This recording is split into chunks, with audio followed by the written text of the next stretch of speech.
Good afternoon, everyone. Welcome to Tushita. And welcome again, Venerable Geshe Tenzin Zopa. Thank you so much for accepting our invitation to talk about the three types of laziness, the three kinds of laziness today. And before we start, I will quickly read the biography of Venerable Geshe Zopa for those who are not familiar with Geshe-la. Venerable Geshe Tenzin Zopa was born in 72 in the Tsum Valley in Nepal, and he entered Sera Jey University in 1990 to undertake the extensive studies in Tibetan Buddhist philosophy and graduated as a Geshe in 2007. The highly esteemed late Geshe Lama Konchok became Geshe Zopa's spiritual and temporal guardian when Geshe-la was there. From that time, Geshe Lama Konchok gave Geshe Zopa commentaries on various important Buddhist sutra and tantra texts. Geshe Tenzin Zopa became Geshe Lama Konchok's closest disciple and was his assistant and translator until Geshe Lama Konchok took the aspect of passing away in 2001. The multi-award-winning documentary Unmistaken Child covers his search over 5 years for the recognized and mistaken reincarnation of his late master. Geshe-la entered Kopan Monastery in 1984 and was ordained as a monk. At Kopan, he studied Tibetan language, English, Nepali, art, Lama dance, ritual puja, and Buddhist philosophy. He became close to and received many teachings from high lamas from many different lineages. During his adult life, Geshe Tenzin Zopa worked for his close teacher, Geshe Lama Zopa Rinpoche, as an international touring Geshe within Lama Zopa Rinpoche's Foundation for the Preservation of the Mahayana Tradition, the FPMT, which Tushita here in Delhi is part of. He has taught extensively across the world in Europe, the Indian subcontinent, Asia, and Australia, and was the longest-serving resident teacher of Losong Drapa Center in Malaysia. Geshe-la has undertaken many projects, and especially in the Tsum Valley in Nepal, with monasteries and nunneries and stupas. Geshe-la also authored many Buddhist philosophy books, and you can find out more about them on Geshe-la's website, which is tenzinzopa.com. Geshe-la is also undertaking the important responsibility of overseeing the physical, mental, and spiritual development of Tulku Tenzin Putsok Rinpoche, the unmistaken reincarnation of the great Mahasiddha Geshe Lama Konchok. And these days, Geshe-la is touring the world, actually, following the advice of Lama Zopa Rinpoche, serving the FPMT and teaching extensively around the world. So we are very fortunate that Geshe-la is in Delhi for a few days and accepted to teach. And I believe soon he will be on his way to Ladakh to do the pilgrimage. And some of you are going to the pilgrimage. So thank you so much, Geshe-la, and please teach. Thank you so much. Thank you, Tushita. Thank you. Yeah. Good afternoon, everyone. Good afternoon. Yeah. And hello to everyone online.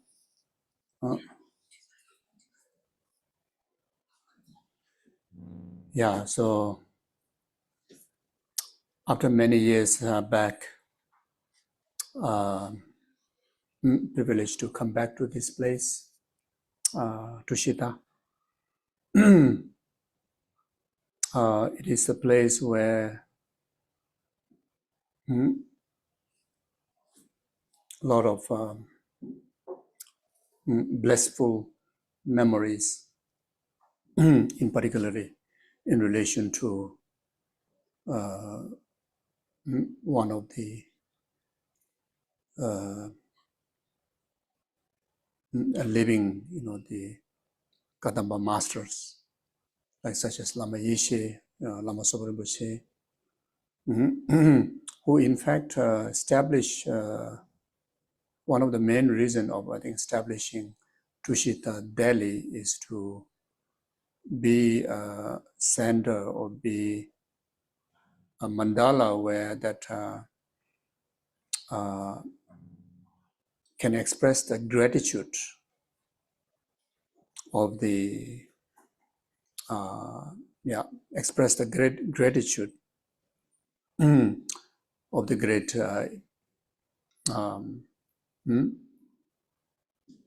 gratitude to India and Indians, and in particularly the source of Buddha Dharma, the founding of Buddha Dharma, Guru Shakyamuni Buddha, Siddhartha being Indian, then his successors, the great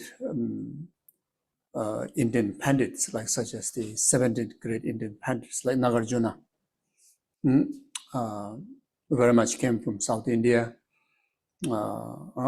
spent a lot of time in central India, like in Nalanda, near Bodh Gaya. Then many other great masters like Shantideva, Chandrakirti, Buddha Palita, Asanga, Dharmakirti, etc. And among them, among those 17 pandits, there's one pandit who's who is truly the dispeller of the darkness in the world, in particularly in Snowland, in Tibet. The Dipamkara Shirijana, Lama Atisha, from his name in Marmeze, So there's interpretive. The one of the part of the name is the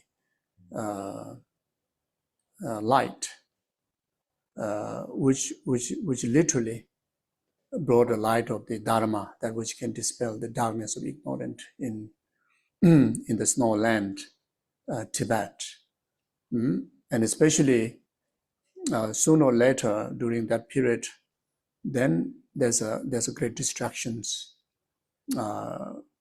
came in India in the preservation of the Dharma, and timely the Tibetan great scholars and the masters, especially of those Mahasiddhas, which were often referred to the earlier and the later Kadamba masters, such of those called the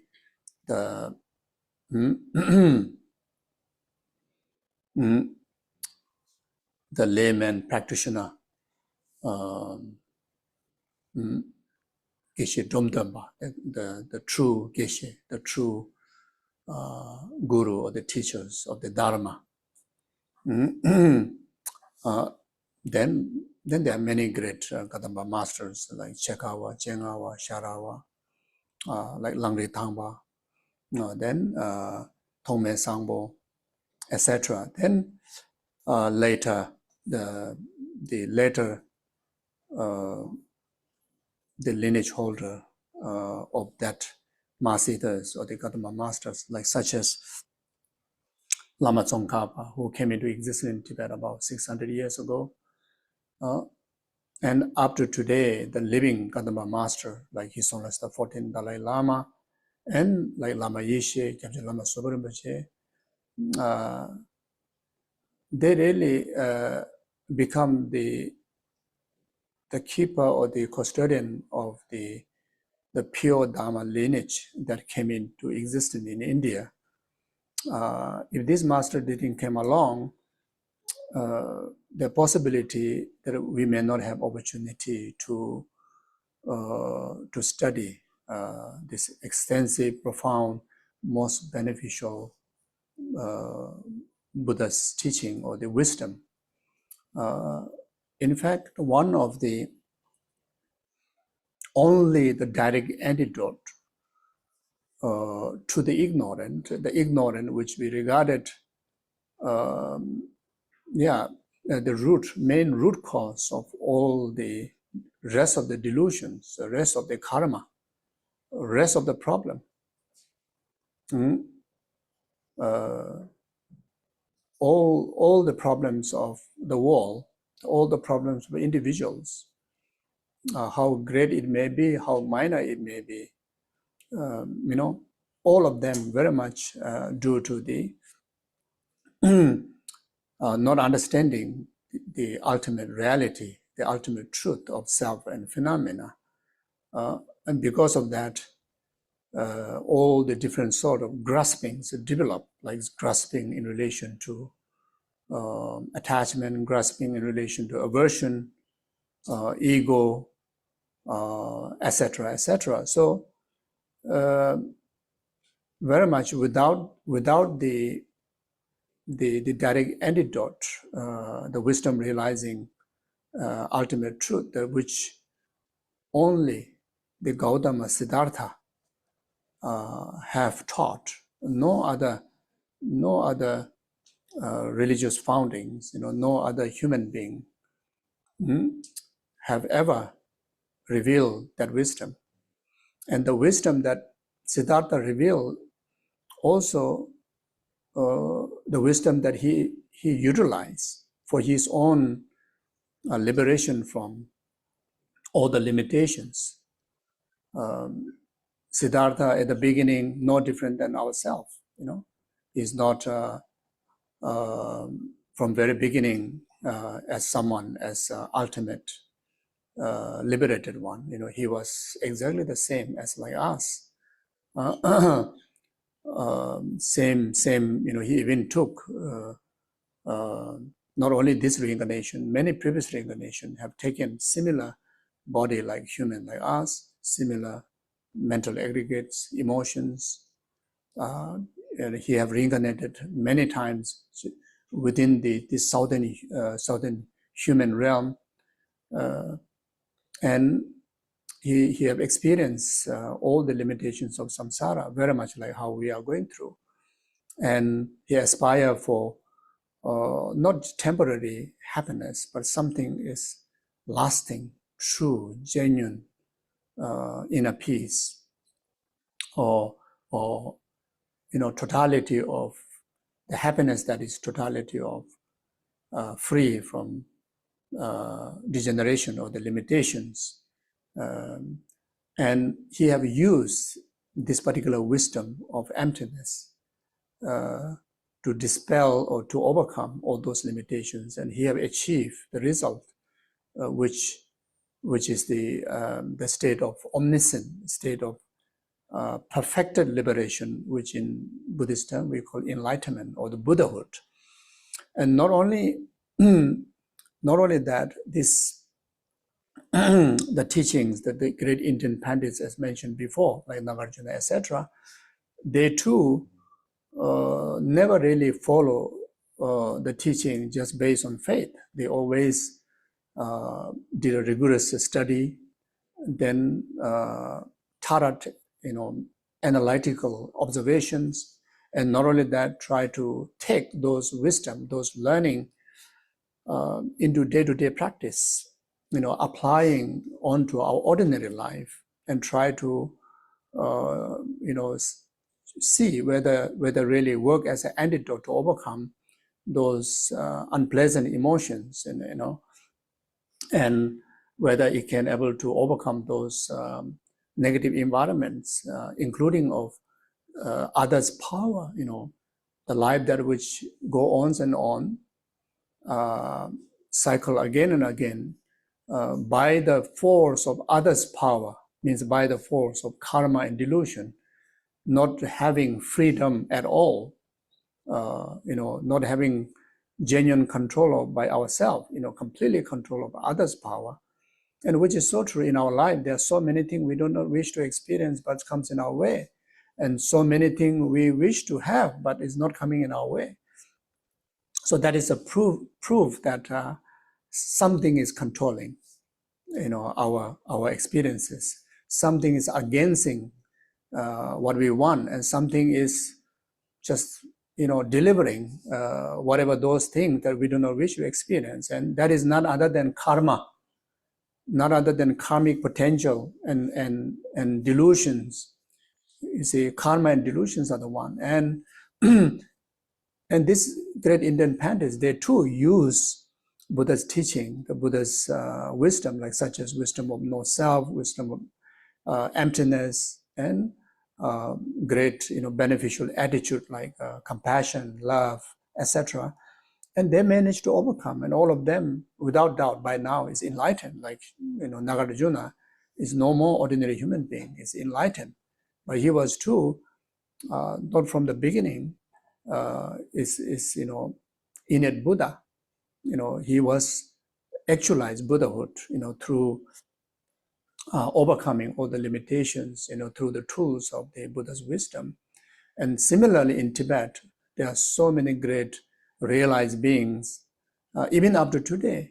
When we examine carefully, closely about His Holiness Dalai Lama's wisdom and his achievement and his life, so obvious that in the midst of so much things going on, like so much of ups and downs of the samsaric environment, even when we think about the situation, what happened in Tibet, etc., he as a refugee in India.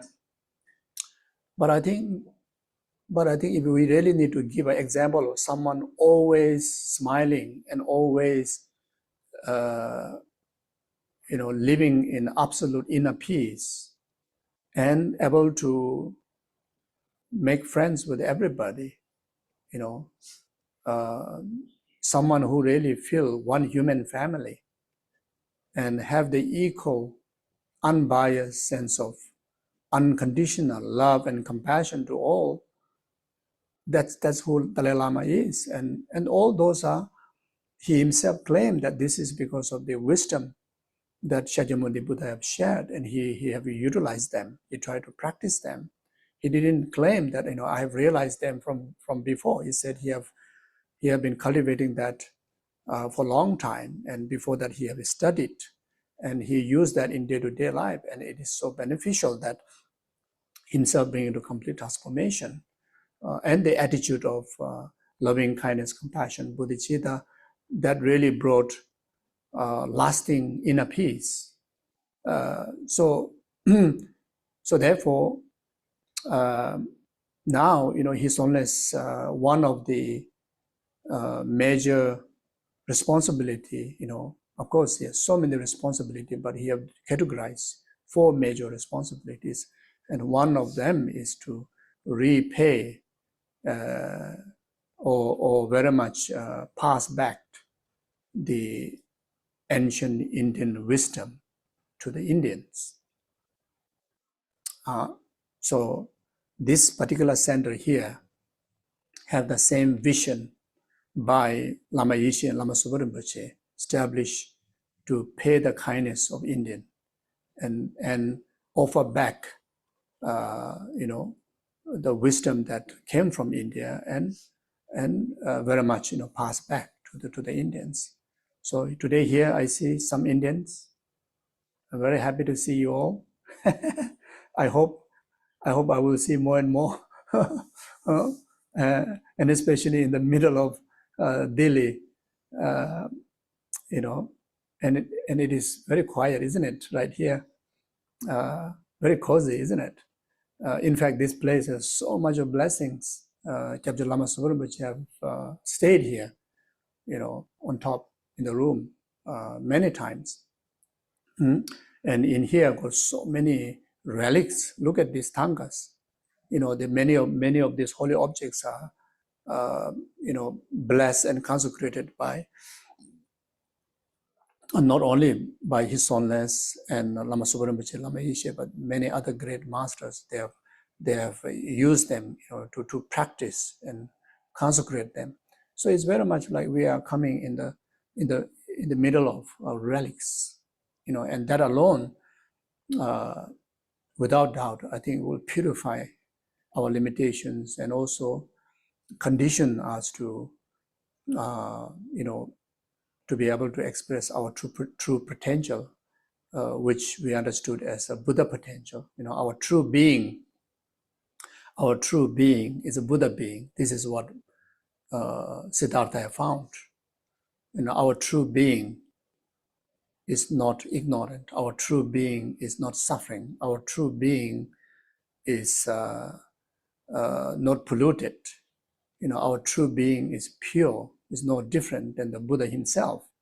We carry that potential called the Buddha nature, Buddha potential.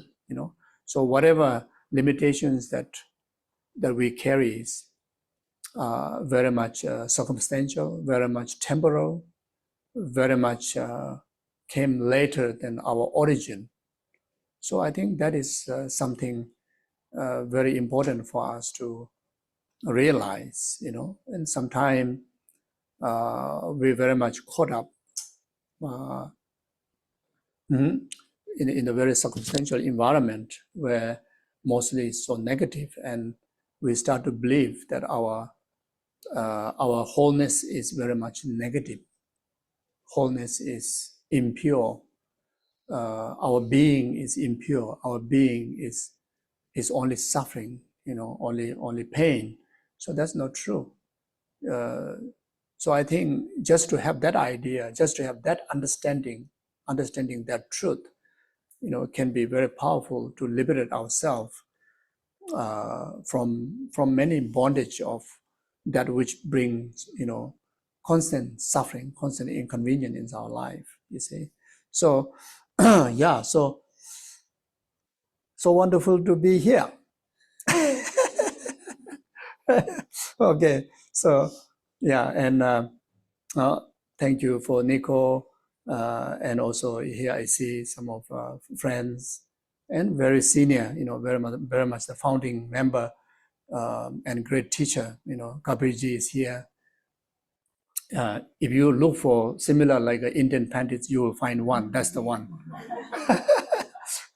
Then, like such as Minoti, and there are many others that who, long time directly, indirectly, come in contact with the mandala of this Tushita. So, yeah, very happy. So today I was given subject to talk about laziness.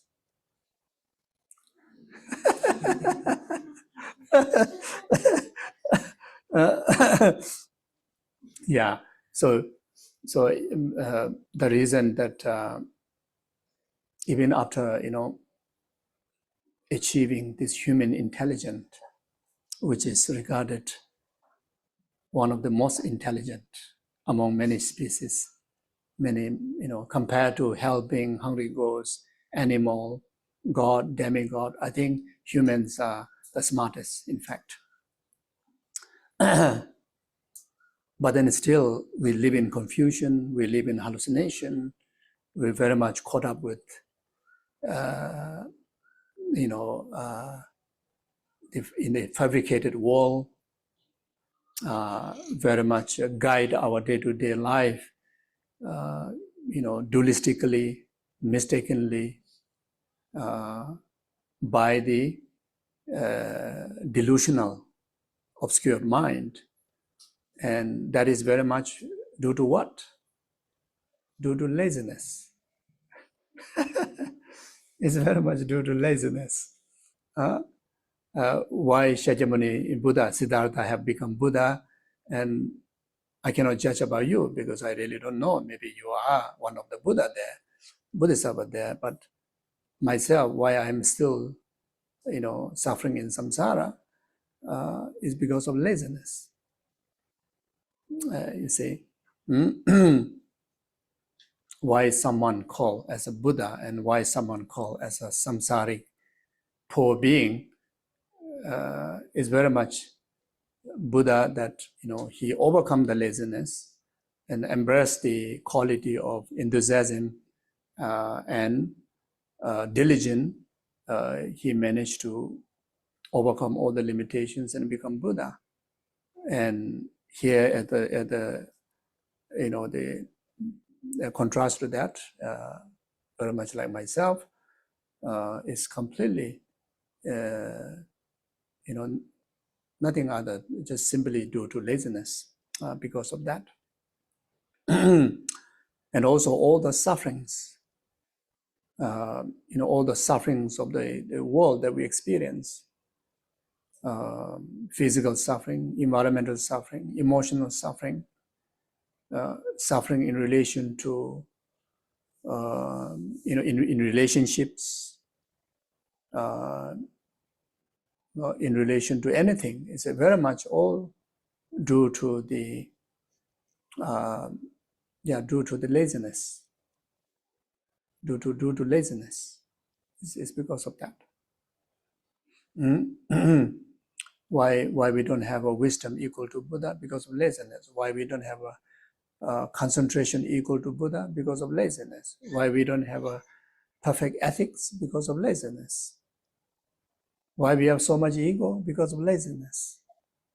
Why we're going through roller coaster like emotion? Because of laziness. Why even the word, sometimes you feel like this word also can relate to ourselves. Depression. I'm depressed. I'm depressed because of this, because of that. Just simply feel hopeless, loneliness.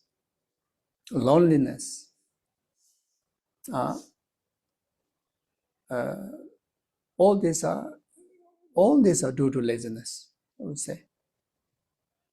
Yeah.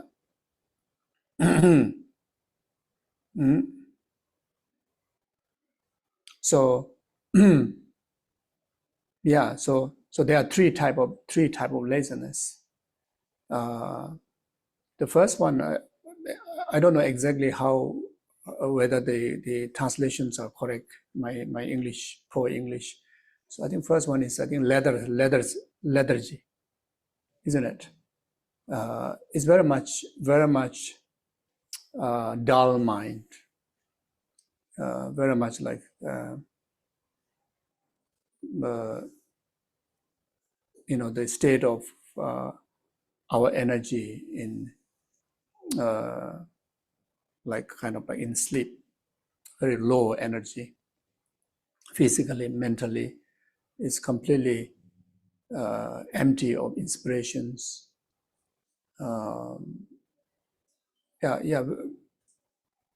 Very much the mind is completely filled with darkness, confusion,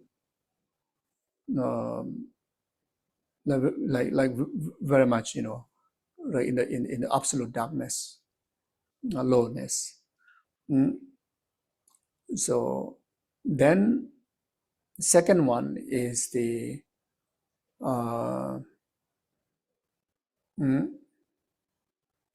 Karasa. I think English word is like despondency. Yeah. So that is very much more like distraction. It is the state of our three doors, including of course mind, is very much in distraction.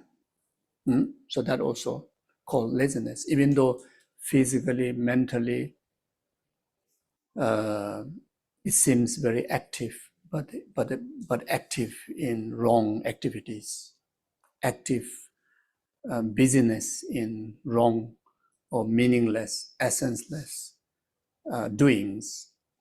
So that also regard laziness. The earlier one is like completely not doing anything, just completely wasting the time of the three doors, body, speech, and mind, wasting our mental potential, wasting our physical potential, verbal potentials. The second one is very much wasting in, investing our three doors in meaningless activities. So the second one, so like that. So then the third one is we call nyeba, but I don't know how to say in Tibetan. It's more in English. It's more like mm, mm, it's almost like a low self-esteem, like that, underestimating, yeah, it's the state of mind that always seeing limitations in ourselves. Everything is like impossible, seeing impossible, and living in that kind of idea, and due to that, then you just very much bring obstacle to all your, in bringing up all your potentials, so yeah, very very much like that, so now all these three things can be general aspect of our our life, and it can be just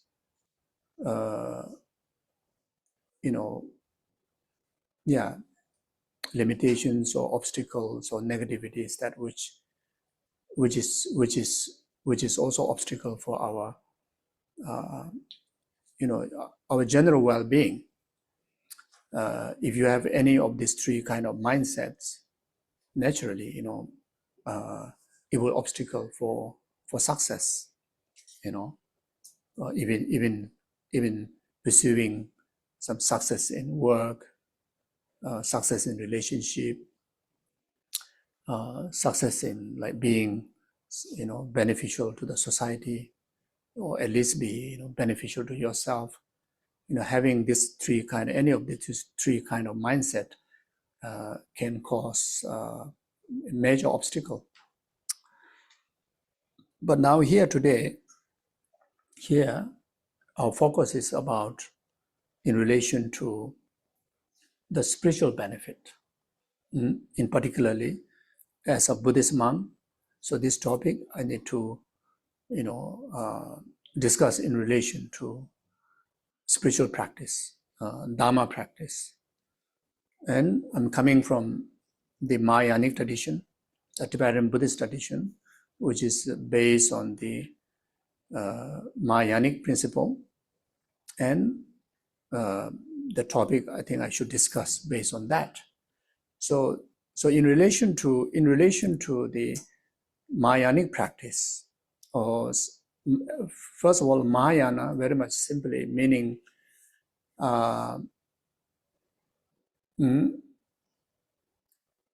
having the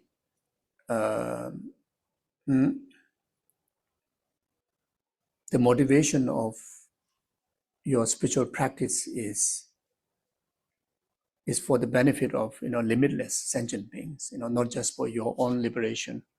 It is dedicated for limitless sentient beings.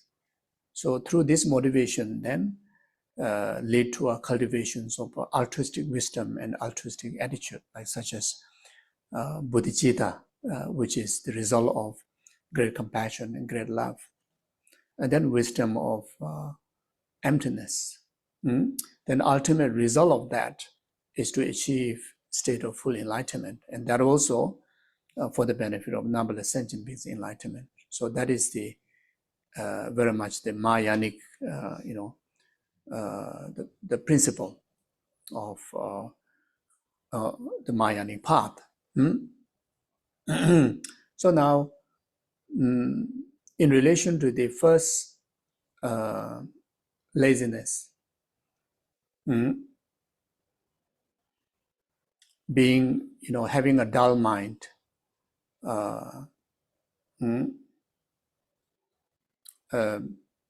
even in relation to our attitude, for dull mind is, no way one can able to see the open eyes that which sees the potentials of benefit to rest of the numberless sentient beings. Won't be possible to see that. It requires a sharp mind. The practitioner of altruism is categorized into a sharp faculty. So therefore, there's no room for the first kind of, being in the first kind of laziness.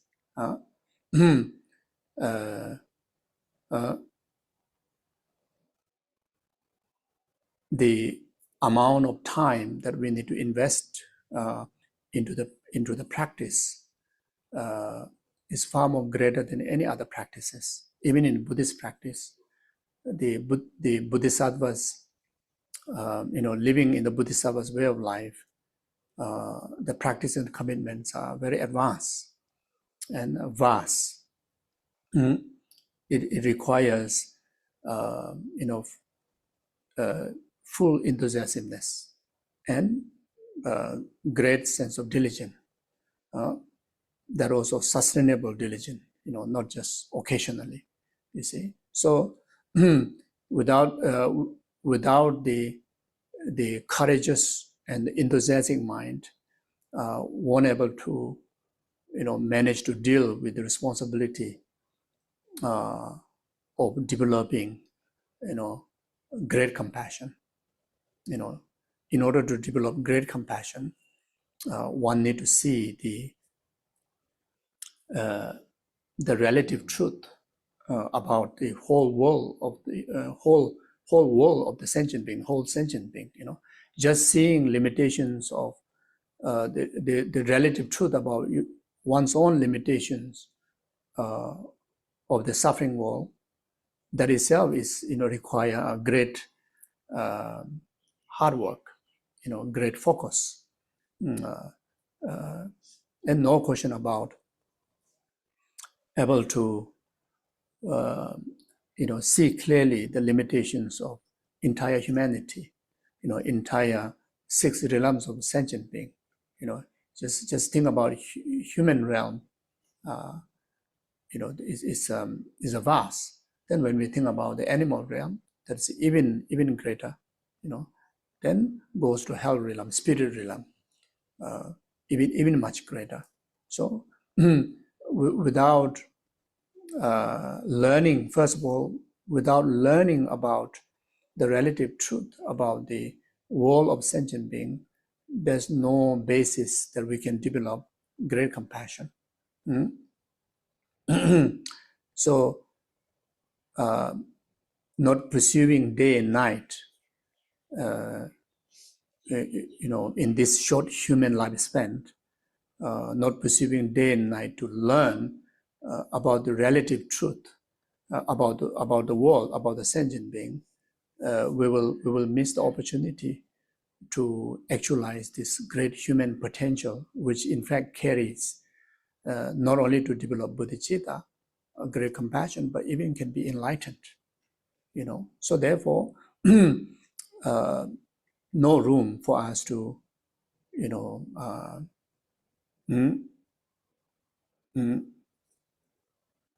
do nothing and whole day just,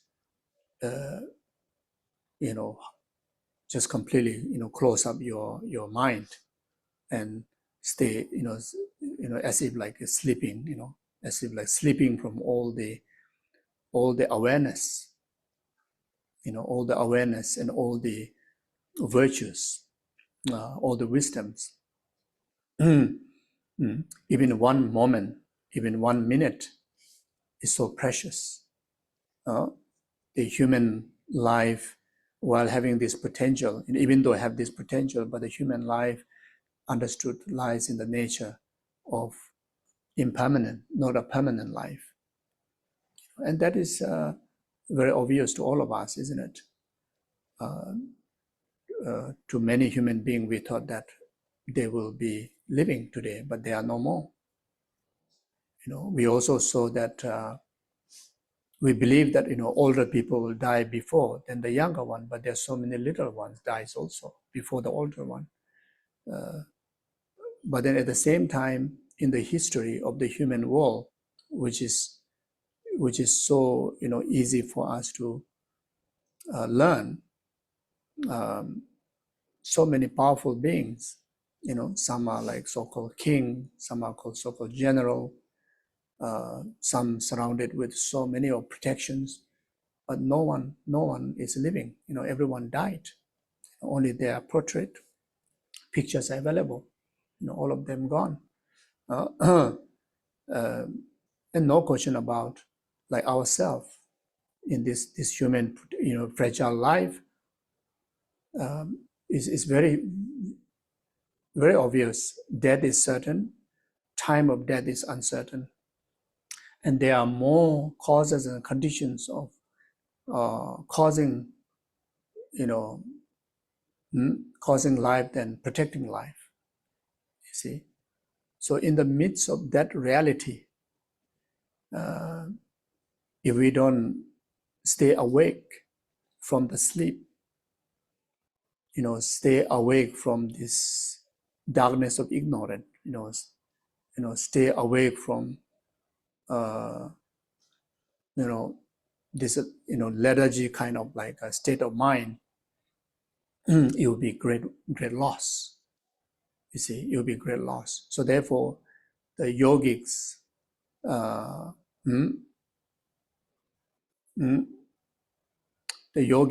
they they reflect on the preciousness of precious human rebirth in the Buddhist traditional teaching. They emphasize about 8 freedoms and 10 endowments. Very much the summary is that we have all the freedoms to become Buddha. We have all the conducive conditions to become Buddha, with this human life. If we want, we have all the environment, inner and outer environment is definitely there, And at the same time reflecting on, even though we have all those potential, but as mentioned before, it is impermanent nature. So, and no one can predict that how long we're going to live. So if we don't practice now, and if you stay asleep, you're completely enveloped with that dullness, then there may be almost no opportunity again in the future times to actualize all the goodness that we always aspire for. So then, with that, then they develop the beneficial, the attitude of enthusiasticness and the attitude of diligence into collecting merits, collecting virtues, and dedicating great times in day-to-day life to purify, the limitations, like such as karma, purifying delusions. Then ultimately, they gain success. So they are meditators. They are true. They are genuine practitioners. They best. They're not even there to sleep, even for a few moments. Day and night. So day and night they they cultivate the Dharma. They cultivate the practice. Day and night very much divide their time to purify the limitations and accumulate the causes for liberation, enlightenment. With a very, very strict moral disciplines. And their mind, instead of dullness or instead of sleepness, they adorn with mindfulness and introspection. Very focused mind and very sharp mind, that which will make sure that not only they accumulate virtue, but they accumulate perfect virtues. Not only purify those minor negativities, but they try to even purify the root cause, even the ignorant, through cultivations of altruistic wisdom, altruistic attitude, and they bring about purifications of even the root delusions. No question about those gross delusions, you see. So, and including Guru Shakyamuni Buddha and all the great masters, they overcome this laziness. They practice day and night. Then they achieve, even in the human lifetime, they achieve high realizations. Like His Holiness is one of most obvious. Everybody know about his life.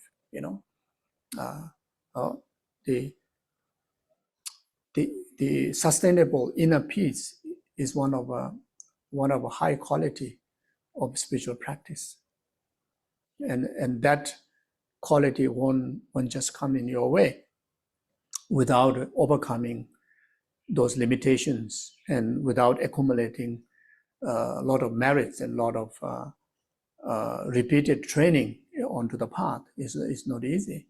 Then the Lama Zopa Rinpoche, who is the founder of this center, who don't sleep, since young until he passed away. But that also he trained. He have trained even before this lifetime. And when he take the new body to this life, still he has to train, and so much of discipline that he managed to secure. Even that one moment at night that only practices Dharma. So Rinpoche never sleeps. And every single moment is in accumulations of Dharma, merit, virtue, always in the service of other sentient being, always developing himself. And he illustrated all those benefits in his life. One ordinary, village boy came from a very poor family, very remote place. Within his 70 years of life, he achieved so much in the world. Unbelievable. You see, even the Dharma center around the world, there are about 160 over Dharma centers. Unbelievable projects, feeding so many people with food, giving educations, hospices, clinics, not only to the human, but to the animals. There are many animal sanctuaries, and not only that, to the spirits, even for the spirit realms. Like there's one particular practice called aroma offering, called sur offering. He never, even how busy his days may be, he never missed doing sur offering practice. And there's one Dharma offering in the morning. Rinpoche's days are packed, hours and hours of teaching and traveling and consultations, but he would not miss the Dharma offering. There's a ritual offering in the morning in relation to compassionate Buddha cherishing. That is also again concern of the sixth realm sentient being, but specifically concern of the lower realm, hell realm, hungry ghosts, the preta, spirit realms, intermediate realms, you see. So then the rest of the time he dedicated his life for those humans. Anyone comes in his way, share Dharma wisdom,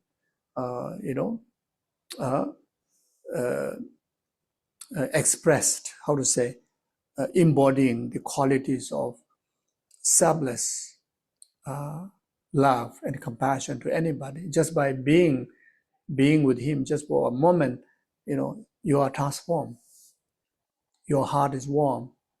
Your negativities are already cleansing. That kind of impact.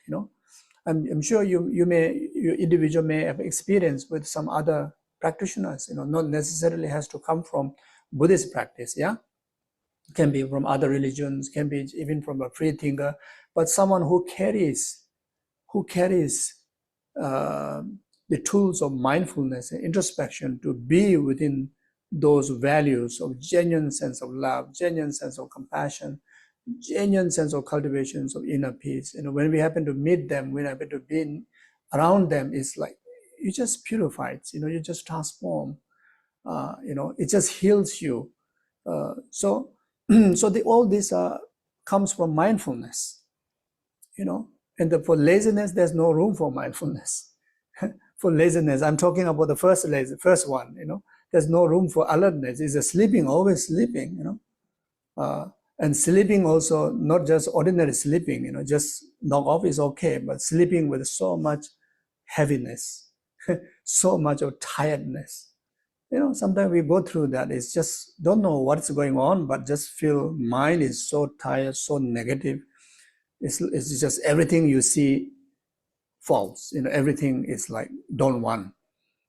Everything you see, but that's not a renunciation. If you see meaningless, renouncing the grasping attachment, seeing meaningless in samsaric phenomena, that's good, but it's not like that.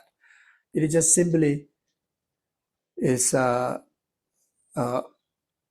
to say, just something is like completely how to say, I don't know how to use the word. It's very depressed kind of mind, very, very low, which is not nice. The feeling is not nice. The feeling is something kind of like draining you, So that kind of some negativity is like kind of stopping into your system, clouding all your, sensitivity, clouding all your that anything to do with positivity, like that, you see. So so this people who challenge to this negative mind and try to antidote to this negative mind and carry the tools of mindfulness and introspection, especially in the altruistic practice. They be mindful of even they being as a deity.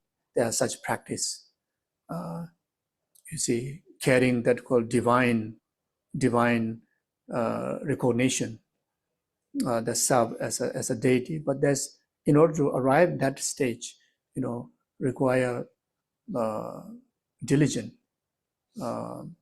repeated, focused practice. And for lazy, there's no room for that. You see, then if someone is not up to that, at least always remember to carry altruistic motivation, and you become like wish fulfilling jewel. You see, through the mindfulness, through alertness, your mind is alert concerning the well-being of others. Start from your family members, people that comes in your way, always in the concern of their happiness, concern of their well-being, and you kind of construct your body, speech, and mind that which will manifest only beneficial doings, beneficial actions. Someone who is lazy, not possible to do that. Like who cares? How I talk, who cares? How I think, who cares? How I behave, who cares? You see. But someone who overcome the laziness, the opposite is very much inspiration, heart filled with inspiration to be in the service of others, be the cause and condition to bring happiness to others. So there are a lot of amazing practices in Mahayana Dharma. Like if you read Shantideva's Buddhachara Avatarya, or the Bodhisattva's way of life, like if you read chapter 1, chapter 8, and you will see that the potential you carry is so powerful that it just being in the service of others' well-being, through the tools of mindfulness, of those qualities, adorned with those qualities, you very much become like wish-fulfilling jewel. You bring so much of positivities to others, so much of happiness to others, and no question about bringing so much of contentment, so much of inspiration, so much of possibilities to yourself. But if anybody comes in your way, it's like you become the source of all the family members' happiness, truly, and and you become a source of happiness to someone whom you love, that naturally kind of reflect to you that you become so happy, you see. So there's no room for laziness for all these qualities, all this benefit. Our mind has to stay very sharp, very alert, and utilizing our true potential. You see, so our true potential is loving potential, compassionate potential, altruistic potential. All the delusional, the negative doings are not our true potential. You see, those are very much expressed due to disrespect to yourself, due to dishonoring yourself. You see, and where this dishonoring comes from, because of laziness, because you never put some effort to really to see who really you are, and you just simply follow the delusional mind. If you put little extra effort to not to follow whatever our emotion says, and there's already the clarity will comes in our way. Our emotions can be very looting, can be very destructive. If in a Buddhist teaching, in the teachings of emptiness, our conceptual emotions are regarded all are false. All carry dualistic appearance. It carries the wrong view of true existence from its own side, from the problem side, substantial existence from the problem side. In our initial our conceptual mind, when it connect to its object, when we hear something, when we see something, when we feel something, when we think something, in actual reality, actual fact, do not exist the way how it appears to you. And it's simply meaning that for the first appearance to the first mind of our conceptual ordinary beings, the ordinary beings' mind of the conceptual attitude, it perceives inherent existence. It perceives as a true existence. So if what we see, if the truth is true existence, then and that whatever you see, whatever you feel, cannot be fixed, because very much it exists innately from its own side. Then there's no point of training our mind, no point of kind of dialogue, no point for any kind of training in transformation, if it's inherent. The thing is, nothing is inherently existent. Nothing is substantially existent. And especially to our conceptual mind, that we need to have this awareness.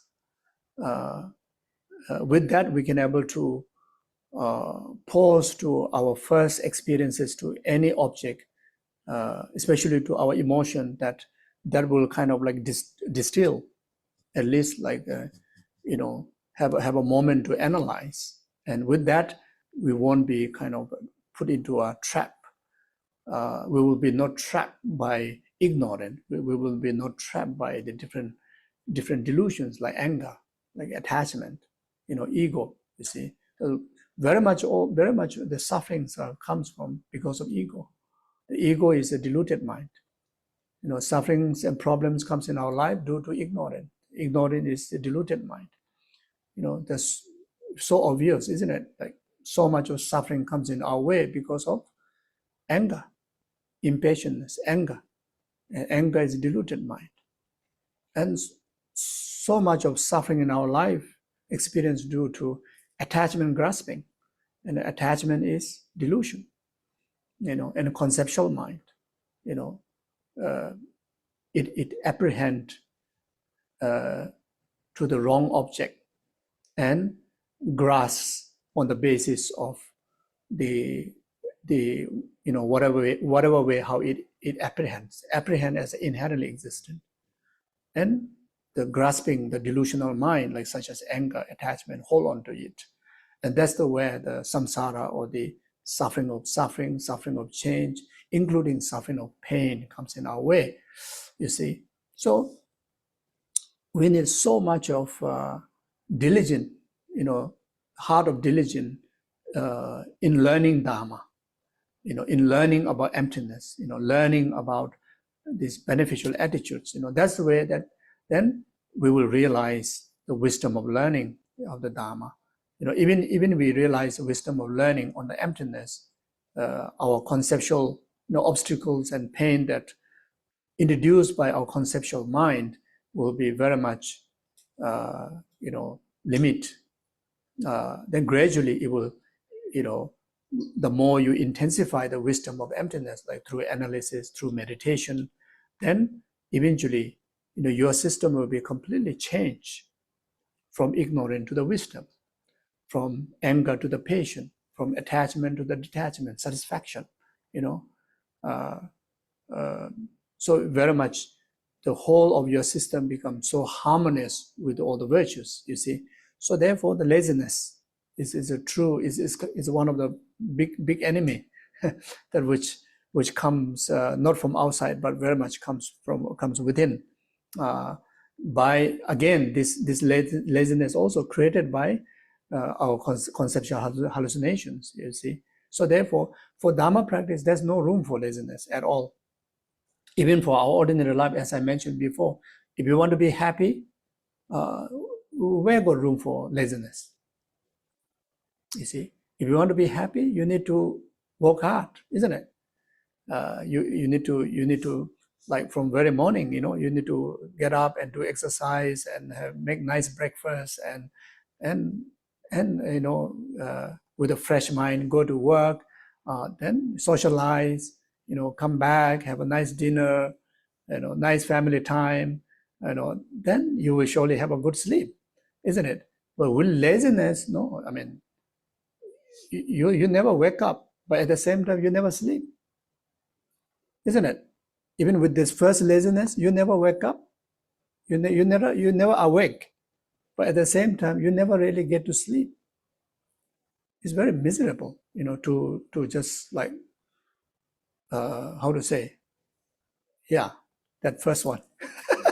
That first type of being in that first type of laziness is very miserable, So sometimes, I realize, usually I always travel, most of the time travel, and very much all the time in action, like activities. And sometimes this conceptual mind try to trick me, say that, oh, you better take some rest. It's like quite exhausting. It's maybe not good for your health. You better relax. Just pause somewhere and relax. I say, okay. So I try to take an off day, and actually those off days are the most miserable time. Literally find out it is not happening until your body become getting heavier and heavier. Your mind become more and more kind of like dull, and when you are in action, working, meeting people, sharing, doing something virtual like prostrations or circumambulations or whatever. But our ordinary mind says, you cannot do too much. You have to lie down on the bed, kind of relax. But during that relaxation, actually, it's not relaxation. It really like everything shutting down, and that creates so much heaviness to your body, heaviness to your emotion, and it is very, very, very tiring. That's the way I get tired. It feels like that 1 or 2 days that you're just lying on your bed, and also the foods are delivered on your table. And until I also sometimes, I become so lazy that even want to drink water from the bedside, you don't get up, you drink like that, and spill all your water. Spill all your water on the bed. literally. And this happened just before I came to India. I was in Dharamsala. So before that, so I had about a week or something to stay in a family house. So before that, I went to Himalaya, and it was quite like non-stop, talking, meeting people, and doing things, So not even a week. Yeah, I have about 3-4 days. 3-4 days, and that time, the situation also, a bit chaos everywhere. So I thought maybe this is my opportunity to kind of say rest. So I didn't even properly wear robes, just a skirt, and on the bed. And the families, of course, they hardly see me, or they're being very kind. So even delivering food, to in front of you, your table, on your bed like that. So okay, fine, okay, eat. Then the first day is like, okay, you're kind of appreciative, The second day, okay, put there like that. So first day when I drink water, I'm drinking quite properly, just at least stand up and drink. Well, the second day I start to drink like that, lying down. Or the third day worse. Third day I start to feel all my body is like aching, and all my mind is like very, very poor, very, very dark, very dull.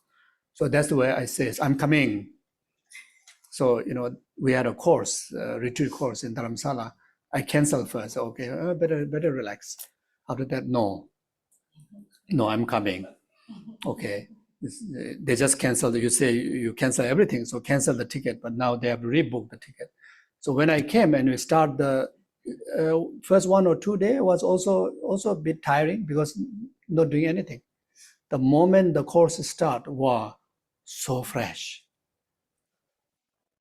So you see, so actually the laziness is the one that's causing inconvenience to your body, mainly to the mind, and the mind is affecting the body. So they kind of passing toxic to each other, Then especially, whenever you try to be mindful of the practice of compassion, bodhicitta, thinking about the sentient beings' well-being, it's almost like the whole tiredness can go away, but it's becomes so fresh, so lively, even there's some kind of physical inconvenience, maybe a little bit of stomach pain or headache maybe there, it just goes away. But when you start to think just about yourself, you start to think, become so narrow, and that's the way that the real tiredness, real tiredness comes in your way. Even physically, you feel more pain, So that's really, this is my own experience, and I'm sure everybody may have some examples. So this is what I just recently, like that. You see, so laziness is no good.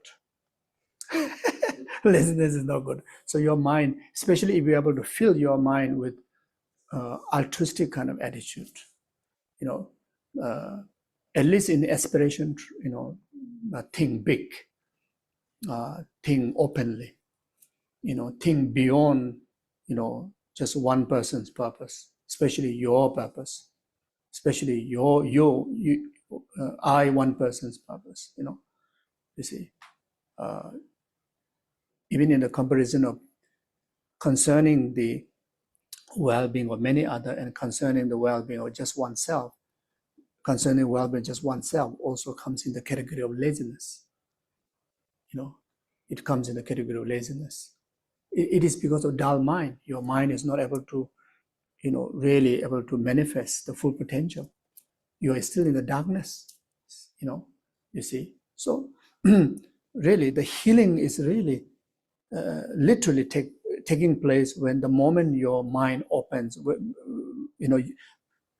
in short, making your life as vast as, as vast as ocean, making your life as infinite as a space. I think that's very courageous mind, very open, and that's very powerful healing. And really it brings so much of positivity, like it just uplifts you. So when you uplift, you wake up from the sleep of that small-mindedness, isn't it? Wake up from the small-mindedness, sleep of small-mindedness, you see. So His Holiness often shares that. His Holiness Dalai Lama often shares that. You say why he's always happy. When we think about what His Holiness have to go through, like for him, the sentiment, between him and all the 6 millions of Tibetan people, is like his own child. It's like his own mother. You see, each one of the Tibetans is no different than his own child, his own mother. And every day for like 60 over years, you hear someone is like killed, someone is like jailed, someone is missing, and this and that. But still he can remain so calm.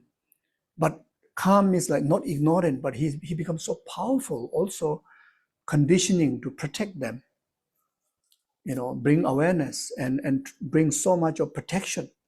He is the protection, you see, not only to Tibetan, to the world. He is a really symbol of peace, even though more nasty things are out there, but we also have amazing beings also out there, great protections out there, like His Holiness, and many of you here like that, isn't it? So where this calmness, peacefulness in the midst of so much of trouble is because of, he says, bodhicitta. He says his open heart is bodhicitta.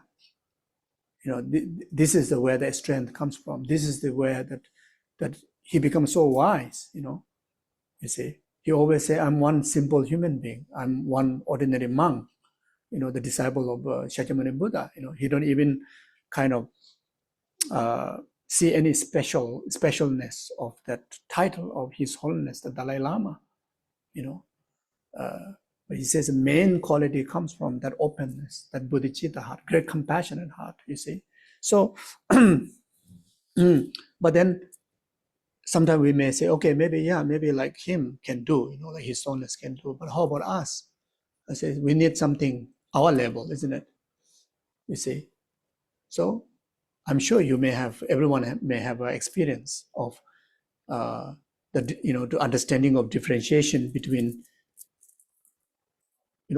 openness, the compassionate heart, and just self-centered kind of, or even may not be self-centered kind of attitude, but just simply focusing on only your well-being. Maybe not delusional, nothing, but just simply not sharing your potential with others.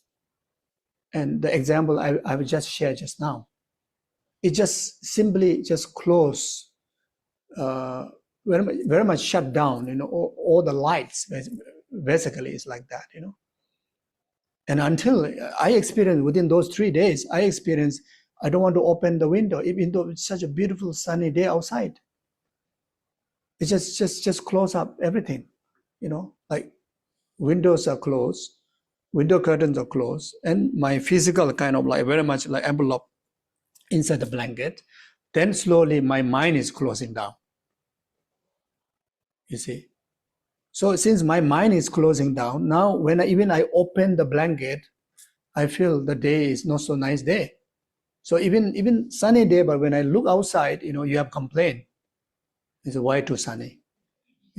I'm not going outside. I want some very heavy rain so that I can hear the rain sound and I can go to bed, because I'm not feeling sleepy. As I mentioned before, when you are in a kind of like what do you call, limiting your true potential and just focusing on very limited, just yourself, is like you cannot stay awake at the same time you cannot sleep. So that's exactly, you see. Then I shared, the moment you start to think about, I can do something for other, wow, the whole system is like recharged. So that's very powerful, you see. So like that. Okay. So now,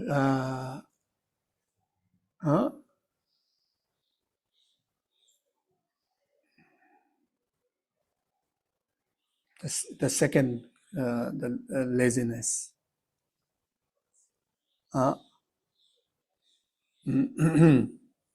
Yeah. So,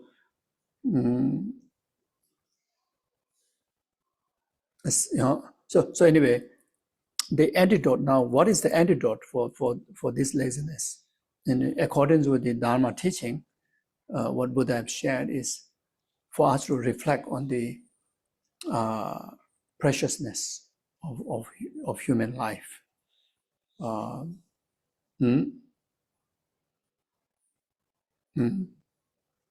Yeah. So then inspiration, you think of the qualities of the enlightenment, think of qualities of liberation, think of the qualities of freedom from others' power like karma and delusion, think of the qualities of the bodhisattvas, like qualities of the gurus, like Hisona Dalai Lama, Lama Subramacaya, I'm just sharing now. Think of their qualities, like my late master, day and night, he must be practicing from long time before, but just everybody's knowledge is 26 years. Geshe Lama Konchok, 26 years in the cave, day and night, not just daytime meditating, day and night. Not only one practice, many practice combined together. He's training in shamatha, he's training in wisdom, he's training in, he's conducting deity yoga retreat. Deity yoga retreat also like Kriya Tantra deities like Nyungne practice, fasting retreats, which require so much of prostrations, so much of sadhana practices. Then on top of that, he's also doing high Sukha Tantric deities like Goya Samaja, Heruka, Vajrayogini, etc. Every single 24 hours for 26 years without even distracted by the inconvenient environments such as cold, during wintertime, few months of snow. You don't have a kind of closed, cave. It's like open door cave like that. Can you imagine? Even, we've been there, but just even for short time, the wind are so, even in the summer, the winds are so cold in the high Himalaya. Can you imagine during the winter time? He remained under the juniper tree for 3 years. And even his third cave, later you put, some rocks around, but still, how to live like that? For me, it's not possible, like you say. But full dedication. Where this dedication come from? His diligent and enthusiasm. Where this enthusiasm and diligence come from? Through inspiration. Where the inspiration come from? Reflecting on the qualities of the Buddha's liberations, enlightenment. The possibility, of definitely can be overcome all the limitations, including samsara, whole samsara. Not only that, even can overcome all the ignorance, can be even achieve omniscience. And taking these great Indian pandits, great Tibetan masters, and Buddha, their example, taking account, and where he get the courage, where he get this steadfast focus on the practice, which put him in a position, no room for laziness at all, and literally, when he passed away, he showed all the sign of realizations, what the scripture says, not just in the scripture, but human being showing all those signs of someone achieve shamatha, someone achieve, serenity level, someone achieve wisdom of emptiness, or someone is really achieve all the tantric realizations or enlightenment. Like, they are, if you happen to visit Nepal, if you go to Kopan Monastery, you request to view the relics in the relic shrine, you'll be amazed. There are like 5 kind of colors of relics, which are in the text, in the Buddha's teaching, emphasized, like such as the Heruka's commentary, tantric commentaries, tantric teachings, Guya Samaja tantric teachings. There are many tantric sources where Buddha have spoken the symbolism of those different relics, those different signs of realized beings. When someone produce many white color relics, it says that, they have achieved wisdom of emptiness, direct realization on emptiness, you see. Then they also produce darker color, like black color relics. They also achieve bodhicitta. They produce 5 color relics, means their entire 5 ordinary aggregates are purified, through cultivating the method and wisdom aspect of the path, like bodhicitta and wisdom of emptiness. Then they achieve the state of the 5 dhyani Buddha. So anybody, when they become Buddha, all their ordinary five aggregates are purified, and the pure state of your 5 aggregates, which are the basis of being, whether you are Buddha being or sentient being, those are the basis. So they achieve in the 5 dhyani Buddhas aspect. So when the form body is purified, then the purified state of your form aggregates continue. It is continuation. It become like Amitabha, etc. The Amitabha, Amoghasiddhi, Ranasambhara, Vairocana, etc. There are 5 dhyani Buddhas. So they emphasize like that. So this master, who is in our time, is not even like 1,000 years back. He is our time. He passed away in year 2000 and year 2001. He passed away,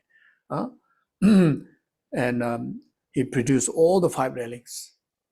You see, and then also produced like the heart, tongue, and eye, which again in the tantric scripture emphasize when someone accomplished the 2 stages of the tantric path, generation and completion stage, then that person, during the cremation, even you burn the body by the end of the eons fire, means the hottest fire, the heart, tongue, and eye will never burn, will live there as a sign. And the Geshe Lama Konchok, during the cremation, the oil that they use is like can burn at least 5-6 bodies. The wood that they use is almost like can burn 5-6 bodies. And the oven, the Tibetan Buddhist masters, when they burn their body, it's like in the oven. We call the cremation stupa. And burn not just for a few hours, burn for 3-4 days. And the afternoon, the same afternoon, few hours later, after the body is cremating, half of the body is, the bloods are still dripping, and the relics are like thrown out from the cremation stupa window like a popcorn. Relics are coming out like that. So then after that, then all the cremation site is sealed for 3 or 4 days. After we take off the cremation stupa, all these relics and heart, tongue, and eye, his heart is still with the blood, but in the ashes. The ashes with your dry finger you put there, all will be stained with ashes, but the heart with the blood is not stained. It's like a lotus coming from the mud, like that. So these are not just seen by the lamas, seen by even this little ordinary monk, seen by the Westerners, those who are there during the October in Kopan. Everybody can see And it is not, it's not a hallucination, it is not kind of like something externally created. It is expressions of the person's achievement, which Buddha have emphasized, but we didn't experience in life. I don't know about you, but at least I never experienced, and many of us during that time in Kopan, nobody have experienced like that before. So it's real. It really is there. It's not just a word. The whole heart. You see, the later the heart, gradually it took many months, and gradually it just shrink. And still, even today, you can still see the blood, dry blood. Then from there, many red relics were produced, which you can see in Kopan. Then his tongue is like the whole tongue. When he was in clear light meditation for 1 week, his mouth was a bit open like that. So you can see the tongues is like going down. I mean, that could be normal to anybody. Someone keep there for 1 week, maybe shrinking, but completely gone like a solid. At the end of the 1 week, the whole tongue is completely gone. But in the cremation, after all the bodies burned, the whole tongue is there in the ashes. And the tongue is not like something cut, but how come it's just the whole tongue freshly in the ashes. It's unbelievable. And that tongue gradually later form an image and a Tara, green Tara, the mother Tara, even all the foot, the gesture, all there. Even the knees are there, even the features of the eye and nose or the crown, everything in the tongue. Like this much now, you can see, So again, unbelievable, isn't it? Then heart, tongue, and eye. The eye, we didn't found both eye, but one eye was eyeball, whole eyeball was stuck on here, on this bone, and still is wet. Still got all the eye veins, everything, including the middle, the black thing, everything is there. Unbelievable. And in Tibetan, we call tuk chak chen sum. Tuk is heart, jak is chen, jak is tongue, and chen is eye. So usually for the tantric masters, meditators, for the student to just to know, where his master, the level of his practice is, try to figure it out whether they can find tuk chak chen sum in their cremation. And if they find it, they establish the conviction that their master is accomplished the tantric 2 stages of the path. So all these are real, is there, you see. But can you imagine the hard work, just for 26 years. I mean, he became a monk at the age of, I think, 6. And the training that he went through the monastery was, unbelievable. But just for these 20 years or in that harsh environment, that, like without any pause, every single moment living on the path, that's the way all this result came about, And not just that, as a human being, when you are dying, I think that is the most tragic, isn't it? We can regard, isn't it? From life, now you are on the deathbed. That's the worst time, isn't it? Can we say that? But for the practitioner who is, the most successful practitioner, highly realized, and that is the most comfortable time. That's kind of like one of the most excited time. And that's what we saw from Lama Konchok. He showed the sign of passing away, like, going towards the death for 1 year. He expressed through 1 year period. And you can see the physically kind of like a dissolution is happening.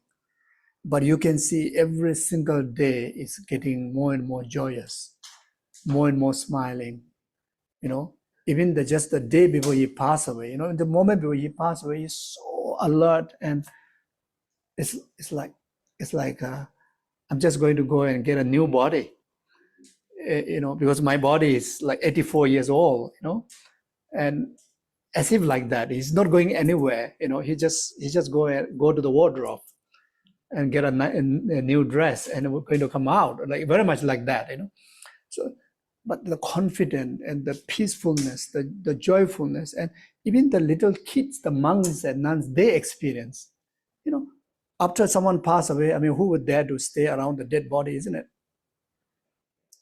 But our monks, they like to stay around the dead body. They like to smell him, they like to touch him. Because right after he passed away, before he passed away, he becomes so thin. Very much like all really dissolution, really even physically you can see that. The moment he stopped breath, all his the flesh like kind of filling up,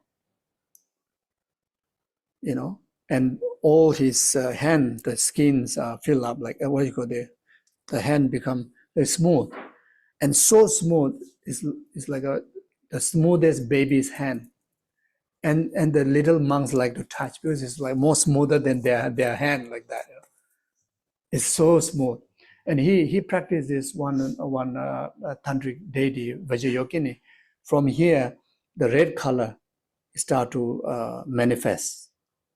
You see, red color. So the whole body you can see, not completely red, but like very pinkish. And so smooth and pinkish.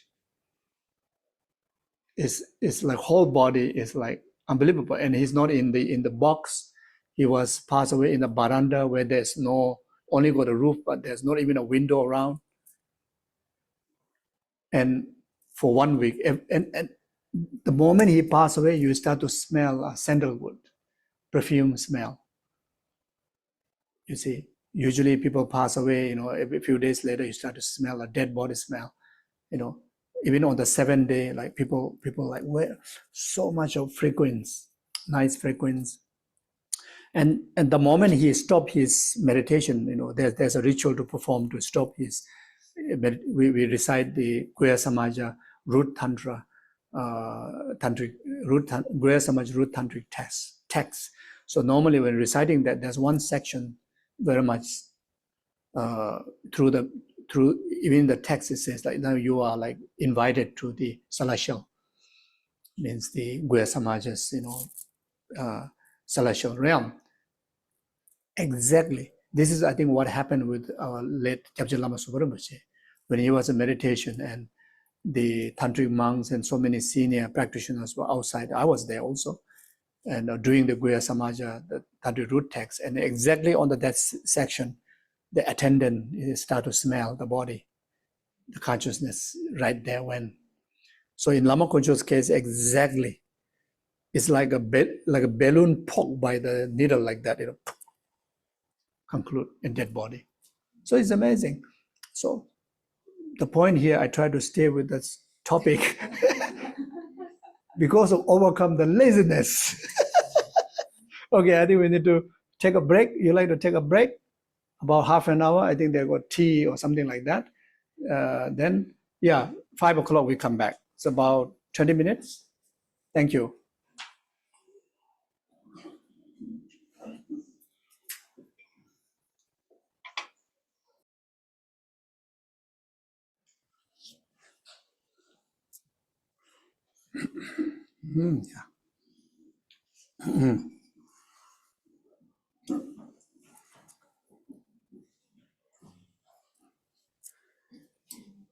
Yeah, welcome back.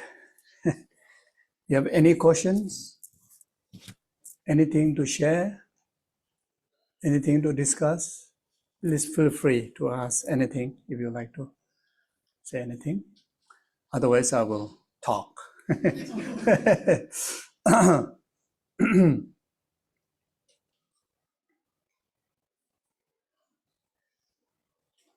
Since Geshe Lama Konchok's life was so extraordinary, one can't help asking, do you think, is there any indication he was a continuity of a great yogi from the past? He must have done so much practice in past lives? Did you have any, did he ever share that with you, what he was doing before the life you had with him? No, there's within the in the environment of Sera, especially in Lower Kamsen, the seniors like Choten Rinpoche, and there are quite a number of seniors. They emphasize that Geshe Lama Konchok, his past life, in fact, was one of Kadamba master. He was born at the same region the Kadamba masters. Most of the Kadamba masters have meditated, realized. So one of the Kadamba masters, reincarnation, and the first person who recognized was Trijang Dorje Chang. I think when he was around age of 11. But I think from Geshe-la, from his side, he want to choose hidden way. Don't want to recognize who he is actually. So he trained himself as an ordinary monk, but he still show many extraordinary. Like at the age of 11, during that time in Sera in Tibet, until you finish Geshe, you are not actually even supposed to hold Vajra and bell and exposed to tantric teaching, until you finish the entire paramita and wisdom and abhidharma, those 5 treatises of philosophy study. So, but he somehow he knew, not because of someone reported to him, that his future becoming root guru, which is Trijang Dorje Chang, whenever he have some Dharma events, he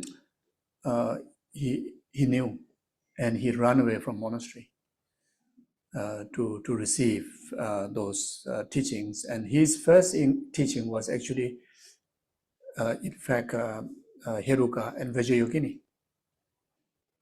And after he finished receiving the transmission of Vajrayogini, and he realized that he will get into trouble if when he returned back to Sera. And that time, I think he was staying with his uncle, who actually have no interest in studies. He's a dop. And I think he sometimes become a bit violent. If you're naughty, if you don't listen what you're supposed to do, then I think he will beat you up. So Lama Konchok, I think, already have some experience of that. So he fear going back, and he says, I want to conduct the Vajrayogini practice before I have even the slightest form of transgressions or breaking the precepts. So therefore, I have no place to go, and I want to do the retreat, commitment retreat now, today, because today I just finished the initiation, and please give me some space to do it. So this 11-year-old boy saying this to the attendants of Trijang Dorje Chang, and of course the attendant find very cute, and inform Trijang Dorje Chang, and he only says that, this is a ripened practitioner, and bring him up. And in fact, it's like I'm actually waiting for his on-site expression. So bring him up, and immediately right there he was recognized that you are actually reincarnation of the Kadamba master, and asked the manager to arrange a room for him to do the commitment retreat. And he completed the retreat. He able to receive all the transmission even after that, not just the initiation, but whole transmission. So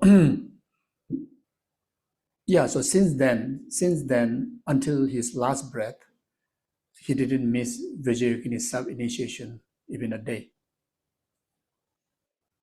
So 11 years, he passed away age of 84. So yeah, So that much seriousness. So you can see no room for laziness. Again, just for me to stay within the boundary of topic. Yes, thank you. He once a while, as a kid, he once a while used to remind with very playful way.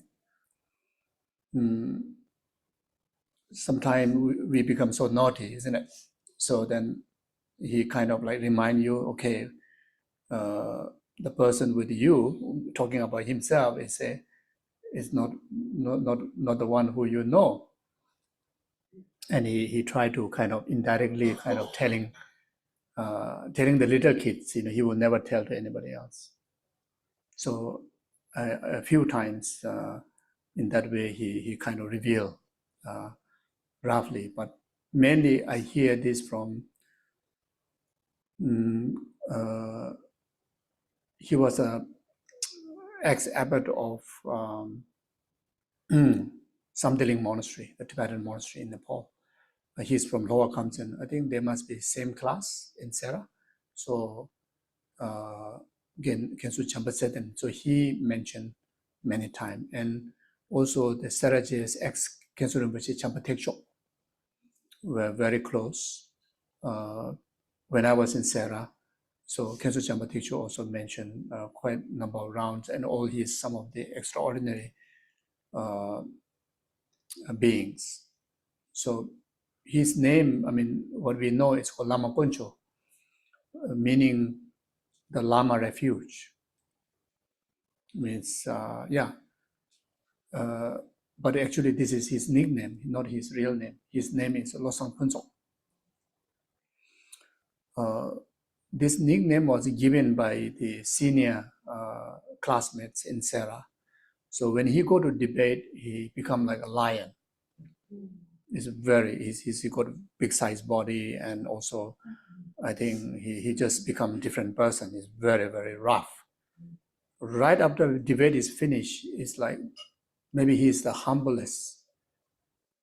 Even the working gesture and speaking and going around people is like humblest person. So the senior monks start to say, you look like Lama Konchok. You behave like Lama Konchok. But inside is a lion. So then, since then, his name become Lama Konchok. So it's a nickname. Like that. Yeah. So it's not just a great meditator, but before that he was really one of the great scholar. So in Sera, there are certain occasions that like top scholars will select for debate. So there's one time Chöden Rinpoche and Lama Konchok were the debater to each other. So they are really, really, they are quality scholars like that. And when he was conducting the retreat, he really showed all the yogic, absolute yogic style, those early Mahasiddha kind of style. So without eating food, gross food, so he lived with extracting nutrition from, in fact, he practiced the most extended one, inhaling the air. So usually called Chulen practice. People use medicinal herbs, stones, to bless them through their concentration and tantric practices. But in Lama Konchok's case, he used the wind Chulen. And also, before even went into retreat, he's already equipped with the Tumu practice, so inner fire. So that's why he don't have to really bother by the harsh climates, harsh weather. So since he don't need to eat gross food, so he can really stay focused. Since he don't need to move around because of the weather, so he can stay focused as long as he wish in a place that effective for his practice. Then also the yogic conducive conditions of I think quick fit. So they are also encountered by local people that which normally the yogics they use, whenever they think that need to change the place. So if there's need to go to certain place, but there may be no road, there may be big rivers, etc. So they don't have to like walk like a normal people. So he also illustrated all those qualities like that. Then also there's one very clear sign that he have achieved serenity, shamatha, because he's like Lama Konchok, Lama Zopa Rinpoche. He don't sleep. So he's someone that who day and night conduct the retreat, conduct the practice. So that's why he managed to do many fasting retreat without interrupting doing other commitment retreats, the high Sukhi Tantric retreats. So he been just stay whole throughout his time in Himalaya, conducting Nyungne retreat. So he completed about 2,000 sets of Nyungne retreat, which require a lot of time. Like one set require 2 days, and Geshe Lama Konchok and there's one Buddhist Lama, their tradition actually require 4 days for one set. So the complete fasting is not just 124 hours, 224 hours. So he did, and he trained his disciples also very much in that tradition. And even today, there are living practitioner nuns and monks in Himalaya. Still, there are few that who've been dedicating entire their rest of life in retreat practices. So after he was known to the villagers, and the local meditators, practitioners have requested him to teach. And his commitment is, if a nun or monk, if you want for Geshe-la to initiate them and guide them, rest of their life they need to dedicate in retreat. Then he will guide. Otherwise, it's like it says, we don't accept.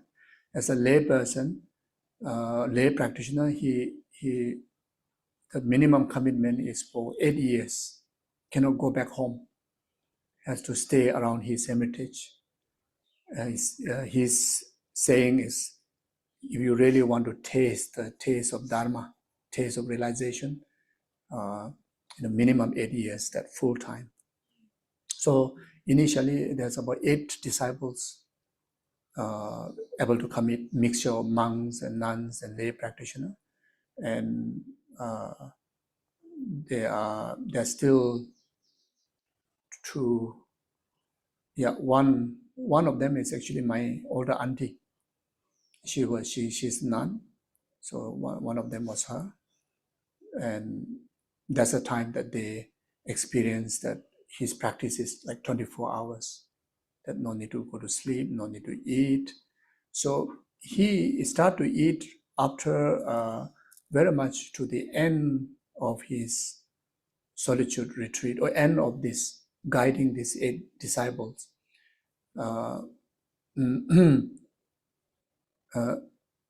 They requested him to have some food. So he started with the yogurt, then started a little bit. And after that, when he gets food, he will eat. He don't get this, then he just put aside like that. Okay.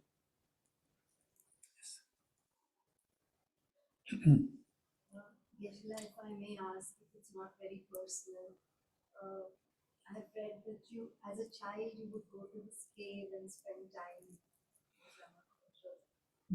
Yeah. Any inspiring memories that you would share with us? If it's not too personal.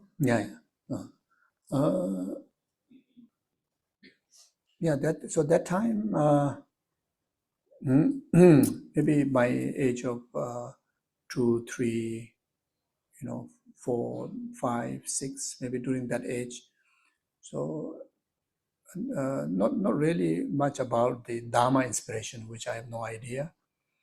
Just feel, initially I thought that he's my grandpa. It was not, so that's I think the first attachment developed.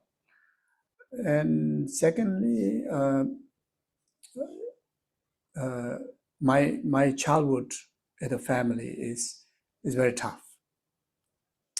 So very tough. I feel very miserable, and almost I find there's no safe place or no comfort, and somehow that I felt that I will receive comfort, protection from my grandpa who was in the cave. That's what I thought. Then I mean, I think my first time encountering him, in fact, even when I don't really able to walk, so my family says that they need to bring me to him in order to just to subside my crying. They just want to be there. So that's what they said. But later, when I managed to walk, then almost every time I would just run away. I have some duties to do at home, like looking after the cows and go and collect, the firewoods, etc., which every little kids will do that. And whenever I finish my work, so I would just, run away. But at the same time, I need to come back because early morning I need to go after the cows. So otherwise I will get a scolding. So even for almost like maybe I go to have a bit of nap, real sleep maybe. So when I go to him, I was just like falls into his lap and I just feel, like so secure. Maybe feels so protected. And gradually I start to enjoy, even feel that's the best place to be. And so until Lama Konchok left for Kopan, which is around my age, is around 6, something like that, 6 or 7. So almost every time I will go there. Just feel most wonderful. But I think not much about the spiritual kind of, the Dharma kind of relationship. Yeah. Thank you. How did you come? Oh, sorry. Thank you. Online, everybody okay? You can hear? You can hear me? Okay, yeah, they can hear. So you became an attendant for your late master, and Oh. even I heard that you were also an attendant for Geshe Zopa membership for 3 years. But how does that process come about? Yeah. Curious. So, when I was in Kopan, before I went to Sera around 1990, I was living in the living area of all the lamas. So our old Gomba ground floor is the prayer hall. Then on top is our lama's house. So the front side, Lama Yeshe's room. Then after that, the corner, Lama Soparimpoche, Lama Lundum, and this side got Lama Konchok's room. So at the living area, that corner where I sleep.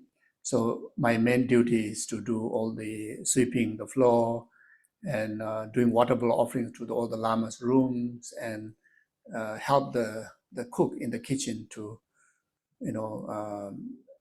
serve the food, etc.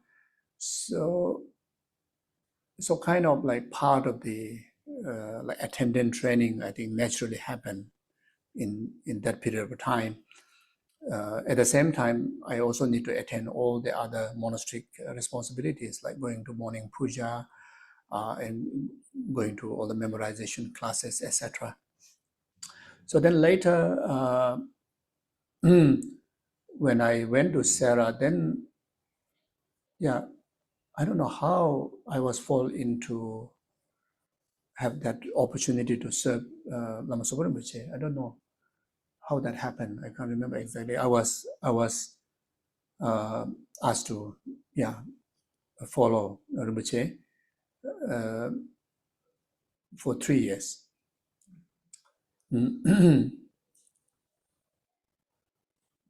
For 3 years.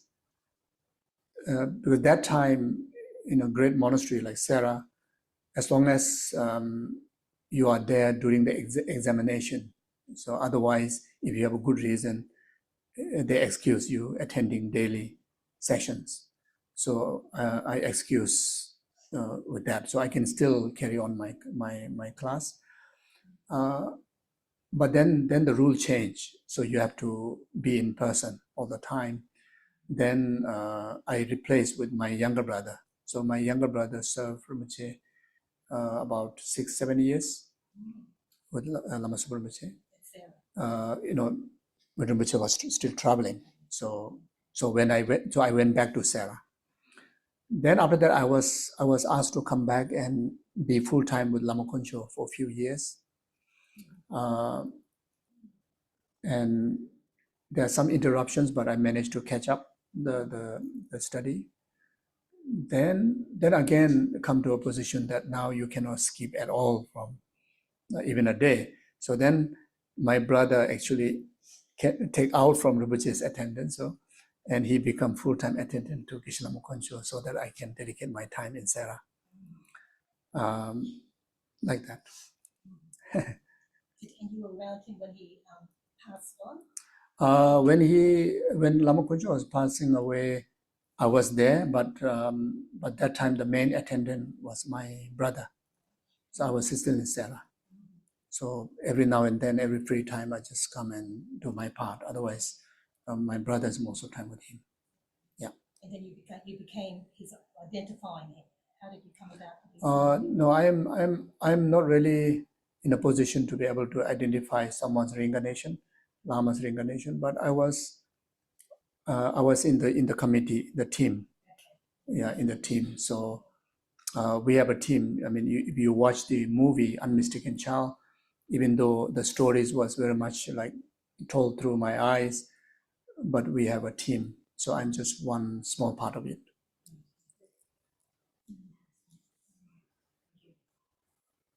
That's it. Okay. So then I talk in the meanwhile, if you have any questions, you can just raise your hand. Okay. So yeah, the topic is laziness.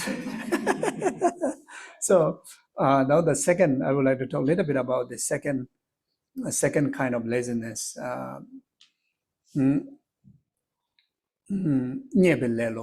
So it's very much seeing limitations, the laziness that which bring obstacle to manifesting our true potential due to seeing limitation to ourselves.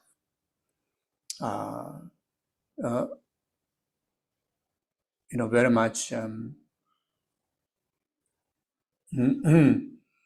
even in the ordinary, day-to-day responsibility, there are many areas that we feel that I'm not worth for that. Others can achieve because of this, but I cannot achieve because of maybe I'm young, or I am no experience, or maybe I'm this and that. I mean, they can have thousands of reasons to suppress, expressing your true potential or having faith in yourself. And that's the biggest obstacle for the success, biggest obstacle to even creating right causes to pursue the success. And that is very much similar to the heart of like giving up, just simply giving up.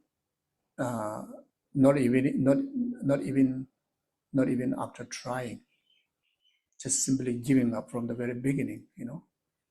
If you give up after try, at least you have tried, isn't it?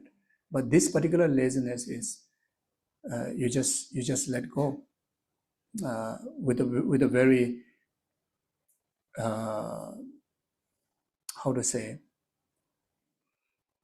with unclear mind, not having any valid reason, because the valid reasons are very much established after analyzing it.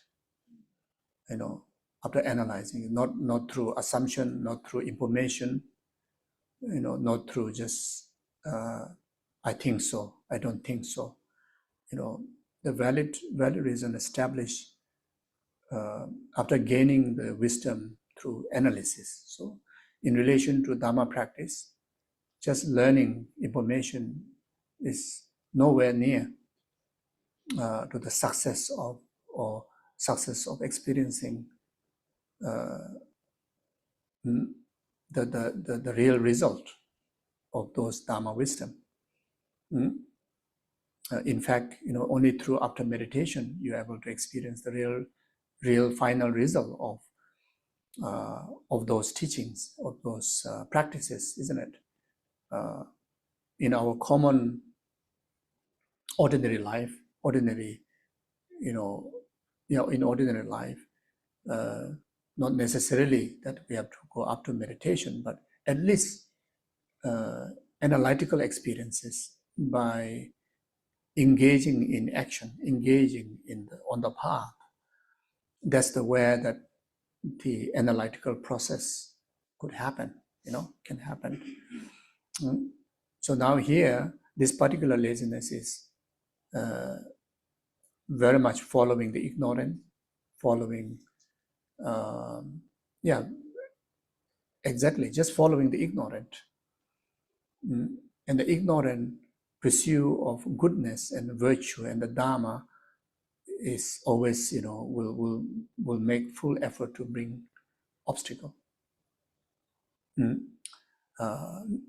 Make us lose faith, make us lose conviction, make us lose our diligence, our enthusiasm, our inspiration. That's the whole job of ignorance in relation to this particular laziness. The main job is to do that. So,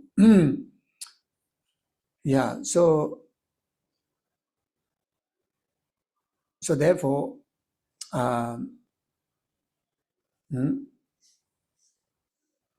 positive thinking, hopefulness, optimistic, all these are the antidote, even in the ordinary life. Even if you have doubt about your work, your potential, at least the doubt that is close to the right. There are many kind of doubts. Doubt close to the wrong, doubt close to the right. So the doubt close to the right also regard beneficial at the very initial stage of anything we do. I don't know, but I think most likely I can do it. At least should have that kind of idea. Then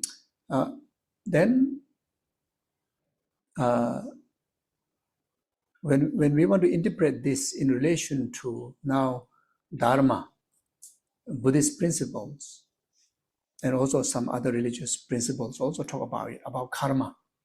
So if you know well about how karma works, then as long as you create the causes, result is definitely there.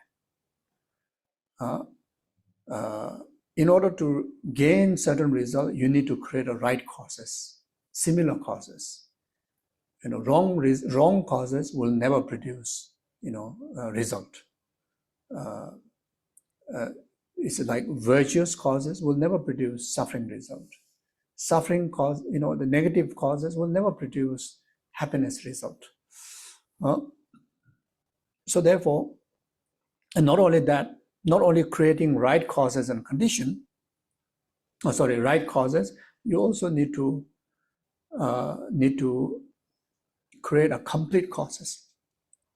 So in karmic practice, in karmic natural law, cause and effect, the requirement is cause similar to the result, number one important, and complete causes. Where you gather the complete causes? The complete causes are complete by engaging in conditions, also right conditions. So there are, in our life, whatever we do, whatever we experience, very much whatever we pursue, whatever ambition, whatever interest that you may have, interest of freeing from all the problem, interest of achieving all the goodness, even though it's ordinary, but nothing wrong with that. Goodness, just a success of, good financial status, good reputation, not in the cause of others' limitation, not in the cause of others' suffering, but just simply, want to be happy. So that's a virtue, not necessarily dharma, but it's a virtue. Yeah. But that also, that happiness, that success also has to be result of right cause, which is similar to the result, which is happiness, means the cause has to be virtue. And that also has to be complete, because you have to accumulate the condition all the time until the result is produced. I mean, you create some causes, in between give up, how to gain the result. And we normally kind of, you may create the right causes, but you never create complete causes. In anything, whether it's to do with the, just to have a successful relationship, happy relationship between partner, between children, children and parents, between two friends, two sisters, two brothers, we cultivate the relationship, but we hardly cultivate complete relationship. We don't really cultivate complete. We cultivate, but not complete. That's the way the success result, the end result is not necessarily in your favor. It's not because of your action is not working, but your action is working, but your action didn't manage to work fully because the gathering of condition is not delivered. And gathering of condition in the term of the Buddhist teaching called completing karma, like projecting karma and completing or finishing karma. So the projecting karma is like the initial karmic imprint, that which in Buddhist teaching understood that we have the karmic seed of all the goodness, including becoming Buddha. The proof is our true nature is Buddha nature, isn't it? Buddha potential, isn't it? That means what can be a greater virtue than that in the whole universe? That is the most pure, the greatest virtue. I mean, equal to Buddha. You see, the Buddha potential is Dharmakaya, isn't it? Dharmakaya is equal to the Shakyamuni Buddha's being, isn't it? We even commit up to that karma. We also understood that we have the projecting karma of all the negativities, including ignorant, carry the potential to bring to the lowest hell realm, the Vajra hell realm. With ignorant, the action committed by ignorant is like complete and most intense one, most harmful one. The result is hell realm. Slightly lighter is hungry ghost, animal, God, demigod, human being, isn't it? So we have no limitations of any karma, whether it's positive or negative. So therefore, our job is now gathering the conducive condition, which is another word is completing karma, which is called condition in ordinary word. And that has to be done, the work, until just moment before result is delivered. So that's not easy. You keep the lazy, if you have laziness for one moment, you miss the chance. So we need to keep working. If today seems like failing, no, you didn't fail. You are just experiencing the symptom of some other karma. As far as concerned with, let's say if you're pursuing success of your job, or your project, maybe the result is not happening today. It doesn't mean that your effort is wasted. No. Not happening today is a result of something else, some other karma. It's interrupting. It's not because of the work that is supposed to happen that is wasted. Not like that. They're still there. So now how to make happen is never giving up. Keep accumulating the conditions. Now this applies to even achieving enlightenment. We have to practice life after life, even it takes countless eons. I was talking from this morning. No, not this morning, 3 o'clock. So I was talking about 3 o'clock that here the main practice, the lineage is based on the Mahayanic Dharma. The aspiration we need to carry is that even we need to cultivate for countless eons of life also, I will never give up. I will keep working on it. And that aspiration is the only aspiration making possible the samsara definitely going to be empty one day in every being. Every being going to be enlightened one day. In the fact of the aspiration and the value that it carry, the impactful value that carried by bodhicitta, that is possible, not in any dharma, not even in the wisdom of emptiness. Bodhicitta is the one which will make possible the entire sentient being will be enlightened. You see, so, but the thing is that we need to have that, keep gathering the conditions, because the karmic seed is we already achieved, already there. The Buddha nature is already there. You see, so yeah. So therefore, particular for this laziness, the antidote is that recognizing Tathagata essence. So that's the number one. You see, to overcome this laziness or laziness of seeing limitations ourselves and giving up all the goodness, and not pursuing our full potential, not experiencing our true potential, or not using our true potential. So the first work is to recognize the Tathagata essence. You see, and this is one of the preliminary subject in Paramita Sutra. Paramita Sutra. Someone who aspire for enlightenment, then you have to recognize, your true being, which is Tathagata essence, which means the Buddha nature, Buddha potential. That's the starting point. You see. So even for a day-to-day, if you know that your true being is Buddha being, can you imagine how much respect you will gain just for yourself?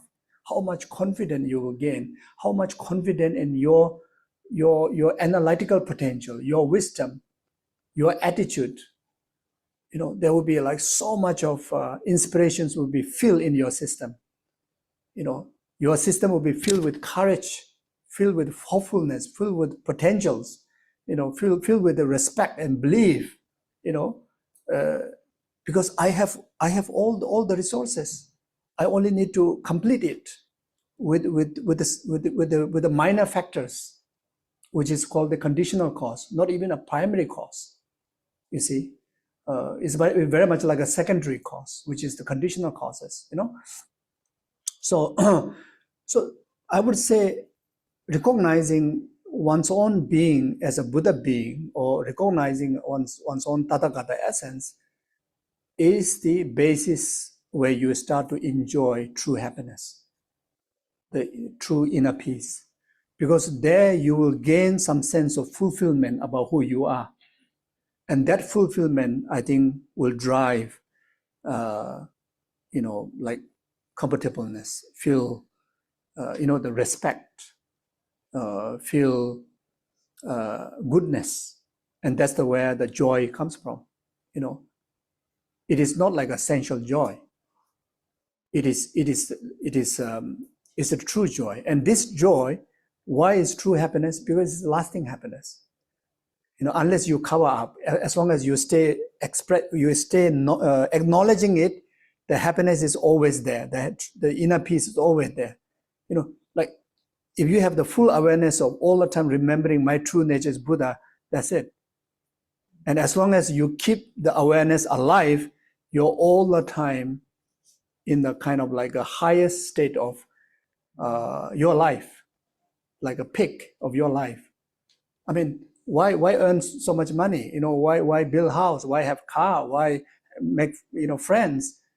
It's to have some sense of fulfillment in your life, and you do that for what? For happiness, isn't it? And through those matters, yes, certain degree of fulfillment comes in our way, but the problem is it is not lasting. It's a temporal. That's why we call as a suffering of change. There's no essence, pursuing true happiness from kind of worldly concerns like a fame and material success, etc. The thing is,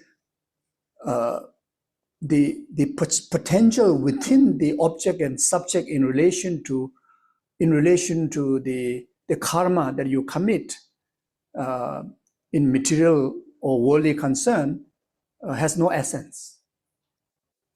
There's no essence. But if you pursue the fulfillment in relation to a wisdom and the object also something that really carry the weight,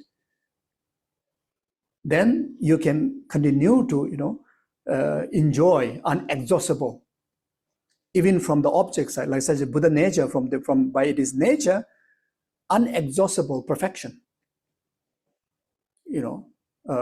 Unexhaustible bliss. When we talk about the bliss of clear light, bliss of Dharmakaya, a bliss which we enjoy through realizing wisdom of emptiness is the greatest bliss, isn't it?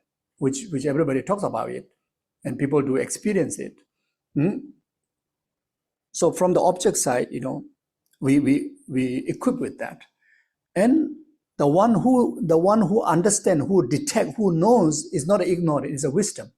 Without the tools of wisdom, you won't be able to realize fully your true potential. Up to now, why we didn't realize? Because of ignorant. You see, but if you use a wisdom, the best wisdom is meditative wisdom. If not, at least analytical wisdom.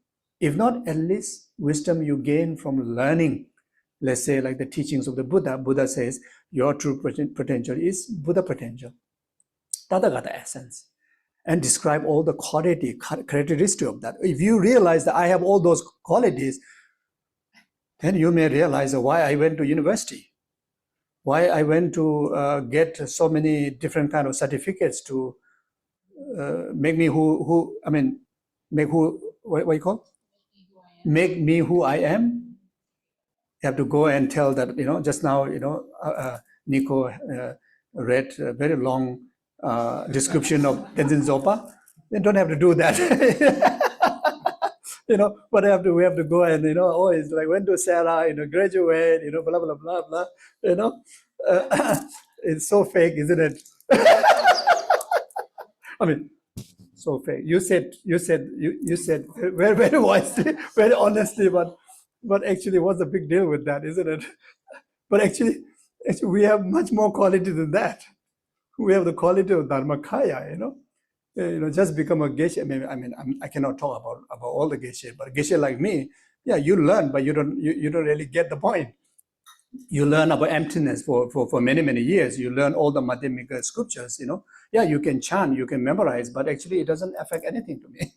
Because my system is filled with delusion, ignorant, My system is managed by delusion. My wisdom is not impacting me because the learning wisdom I never really utilize properly. You see, it's still really samsaric, isn't it? So therefore, even the certificate won't able to bring that lasting happiness. The real happiness is actually something that truly carry a weight from his own side. So it sounds like, there's nothing exists from his own side, but at the same time, I'm making a statement that, the true quality exists from his own side, like the Dharmakaya, legitimately existent. If you go and search, you can find it, you can feel it, you can touch it. Like Shakyamuni Buddha's, form body, you can feel it, you can touch it, isn't it? Those are all illustrations of Dharmakaya, isn't it? So therefore, yeah, so you see, we understood that Buddha is fully awakened.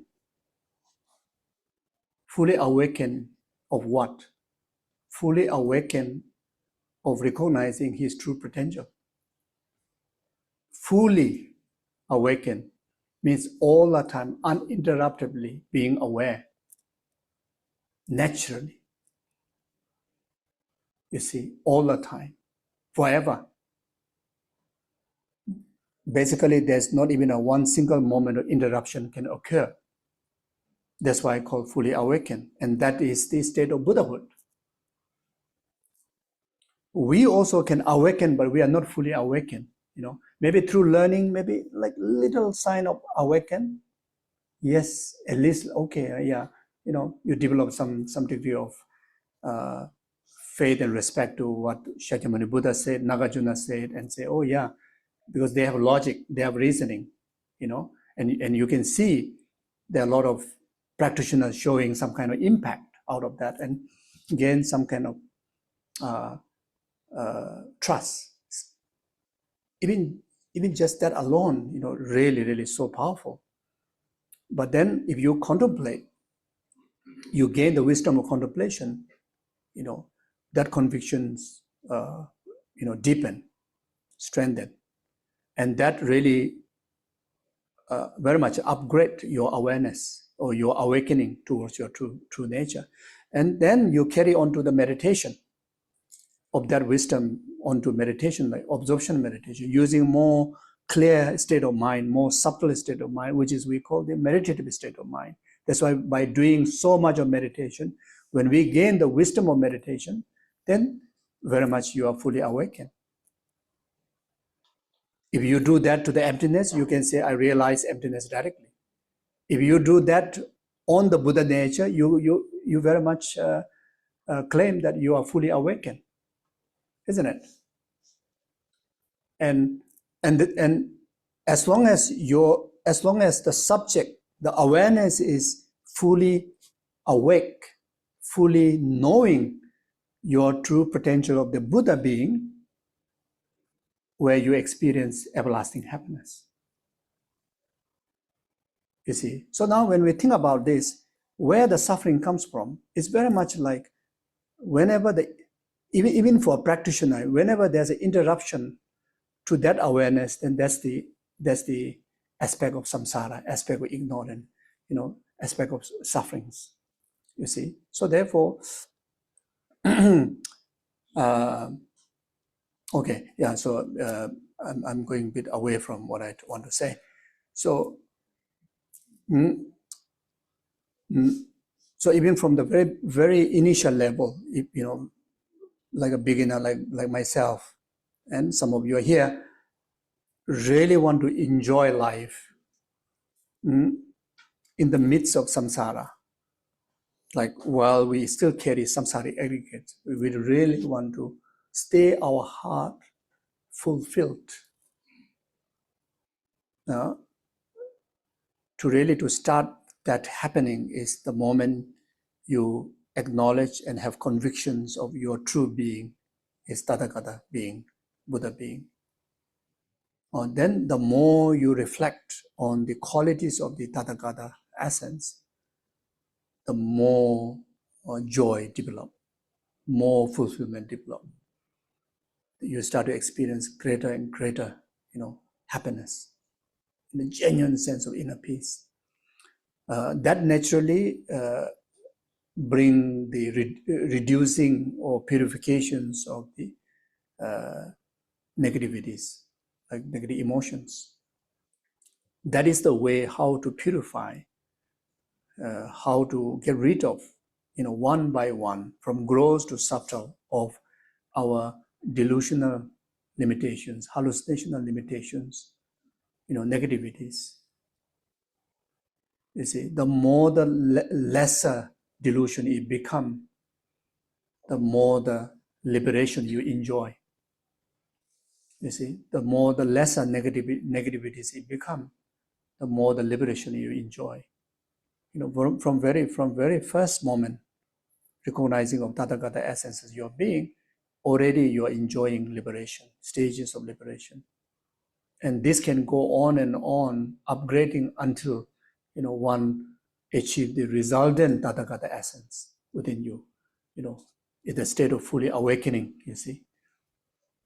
So it's like endless living of joy, endless living in the joy, and increasing the joy, you see. So this is the impact that we need to experience as a true dedicated Dharma practitioner who have no laziness. who get rid of laziness, you see. So the laziness, the second one, yeah. So that means you carry all the time positivities, you know, and that confidence of I have already created the cause, I have the seed, so I just like keep carry on. Okay, why the result is not experiencing today? I need to work harder. I need to collect more conducive conditions. I need to stay away or limit more negativities from my system.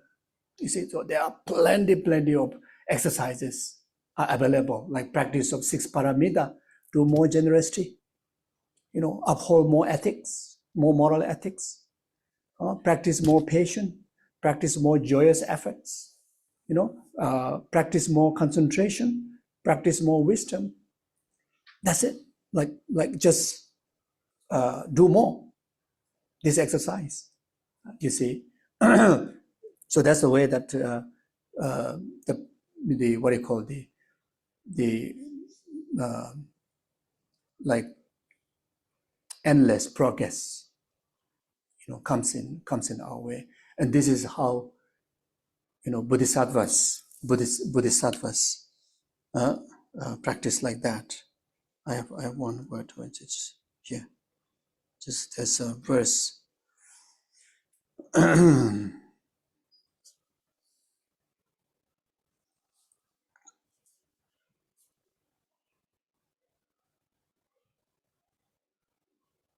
So it is in the composition of Lama Tsongkhapa, Toktama, the prayers at the beginning, in the middle, at the end.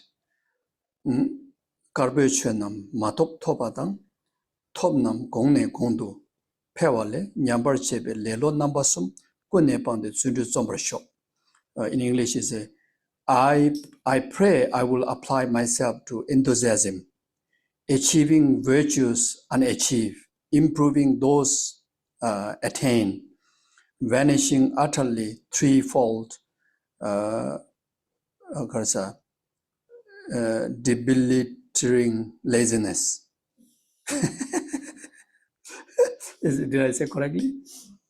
Debilitating laziness. Yes. So threefold debilitating laziness. So you see, so quality of enlightenment, whatever quality, you know, like happiness, true happiness, yeah, genuine, free from this the suffering that comes, you know, brought in your way due to anger, due to attachment grasping, you know, due to ego, due to others' action, you know, due to others' action, others' mistreatments, including due to whatever karma treat us, how the karma, you know, treat us, like such as aging, you know, already karma is already completed, so the result has to go through. We have to age. Yeah, but with the tools of 6 paramita, with the tools of diligence and the practice, even aging, you can age with the grace. You can age with so much of fulfillment, isn't it? Then one day we'll, you know, we'll get sick, we'll get weak. That's why death comes in our way, isn't it? So even if we suffer chronic diseases in relation to physical body or our mind, but with the light of that wisdom in the Dharma, still, you know, take everything onto the path. Everything take onto the path. In the Mahayana Dharma, whatever suffering we experience, we can take on the path to practice of taking and giving, like Tonglen practice. You know, very, very powerful practice, Tonglen, taking and giving. You know, just simply expressing that open heart that I'm suffering, may all other suffering ripen upon me, so that no sentient being have to suffer. Anyway, I have to suffer, ripen upon me, so no sentient being have to suffer. That's it, just that. Heal you.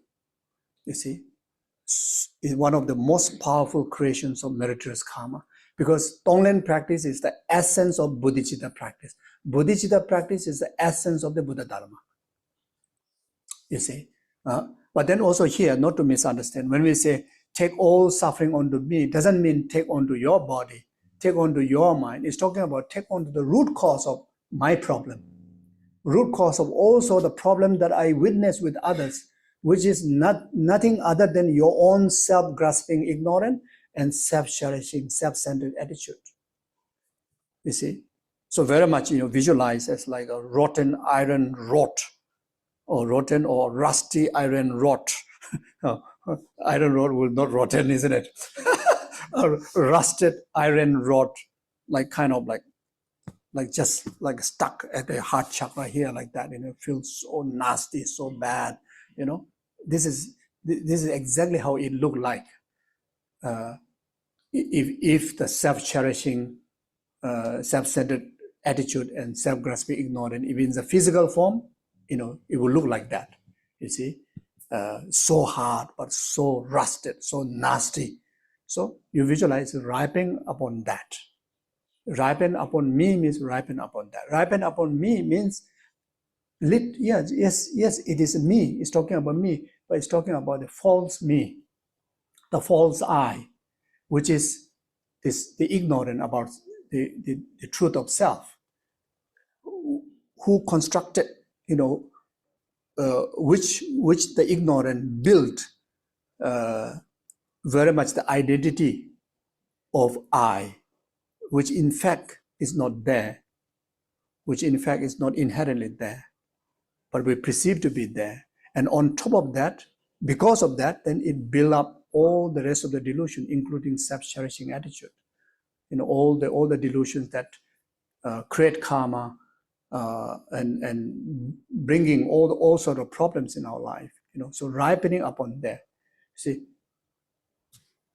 even if we are not clear about that, but just even chanting the word alone is so powerful. There are verses. You see, very much like all the suffering comes from the cherishing of I, my happiness alone, and worse than that, in the expense of other suffering, all others misfortune ripen upon that, so that I clear all the causes of the suffering. Then understood that all the happiness comes from cherishing of the other's well-being. The moment you express this, that's the moment really like you feel so, how to say, liberated, sense of liberation from miseries, especially that how to say, exaggerated by our delusion, onto those situations happening around us. So this is the work of the ignorant, you see. So therefore, if we have such wisdom, if we have such practice, then the diligent enthusiasticness will help us to grow all those qualities. If we have not, then it will actualize those qualities. So this is what it's saying,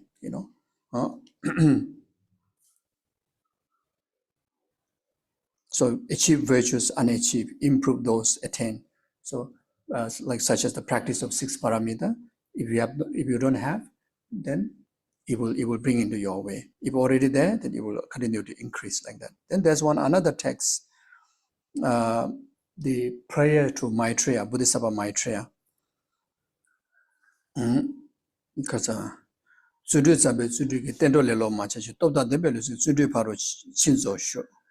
so it is, in English it says, it is by effort that I must practice the perfections of effort without enjoying laziness. By the power of mind and the body, I wish to accomplish the perfections of effort. So without perfecting effort, won't able to perfect all the 6 paramitas. Without perfecting effort, no way to perfect samadhi, no way to perfect wisdom, special insight. Without special insight, without wisdom, without samadhi, no liberation, no enlightenment. So even enlightenment dependent on the effort, joyous effort. Here, effort is not forcefulness. We're talking about joyous effort. Okay, so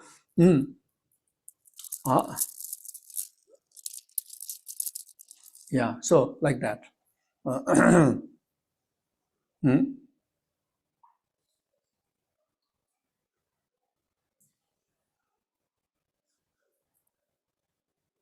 So here too,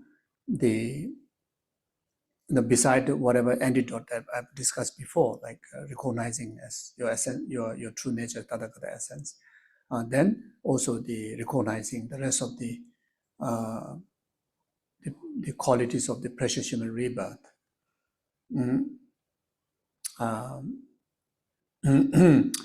Like one example, our time in one way, from ordinary point of view, is a very difficult time. One of the most difficult time in the world. But from the spiritual point of view, especially from Dharma point of view, is one of the most fortunate time. You see, in relation to someone else who practiced Mahayanic teaching and Tibetan, lineage of the Tibetan, Mahayanic Dharma, then the lineage which come from the Nalanda tradition from India, we also call it as a Nalanda tradition. We very much in the time of having all the external conducive conditions intact, to do with the existence of the complete Dharma is there. Even during many Buddhas, among the 1,000 fortunate Buddhas who will descend into the southern world to perform the enlightened deeds, only few Buddha reveal the complete Dharma of the Sutra, Vinaya, Tantra. During our time, all the three type of Dharma, Sutra, Vinaya, and Tantra is revealed. Even Tantra, the high Sukhi Tantra, or all the four classes of Tantra, during many Buddhas' time, they reveal Tantra, but they don't reveal high Sukhi Tantra. They only reveal certain Tantra, earlier Tantra. So, why is so important of having the complete Buddha Dharma and the complete the tantric teachings are available?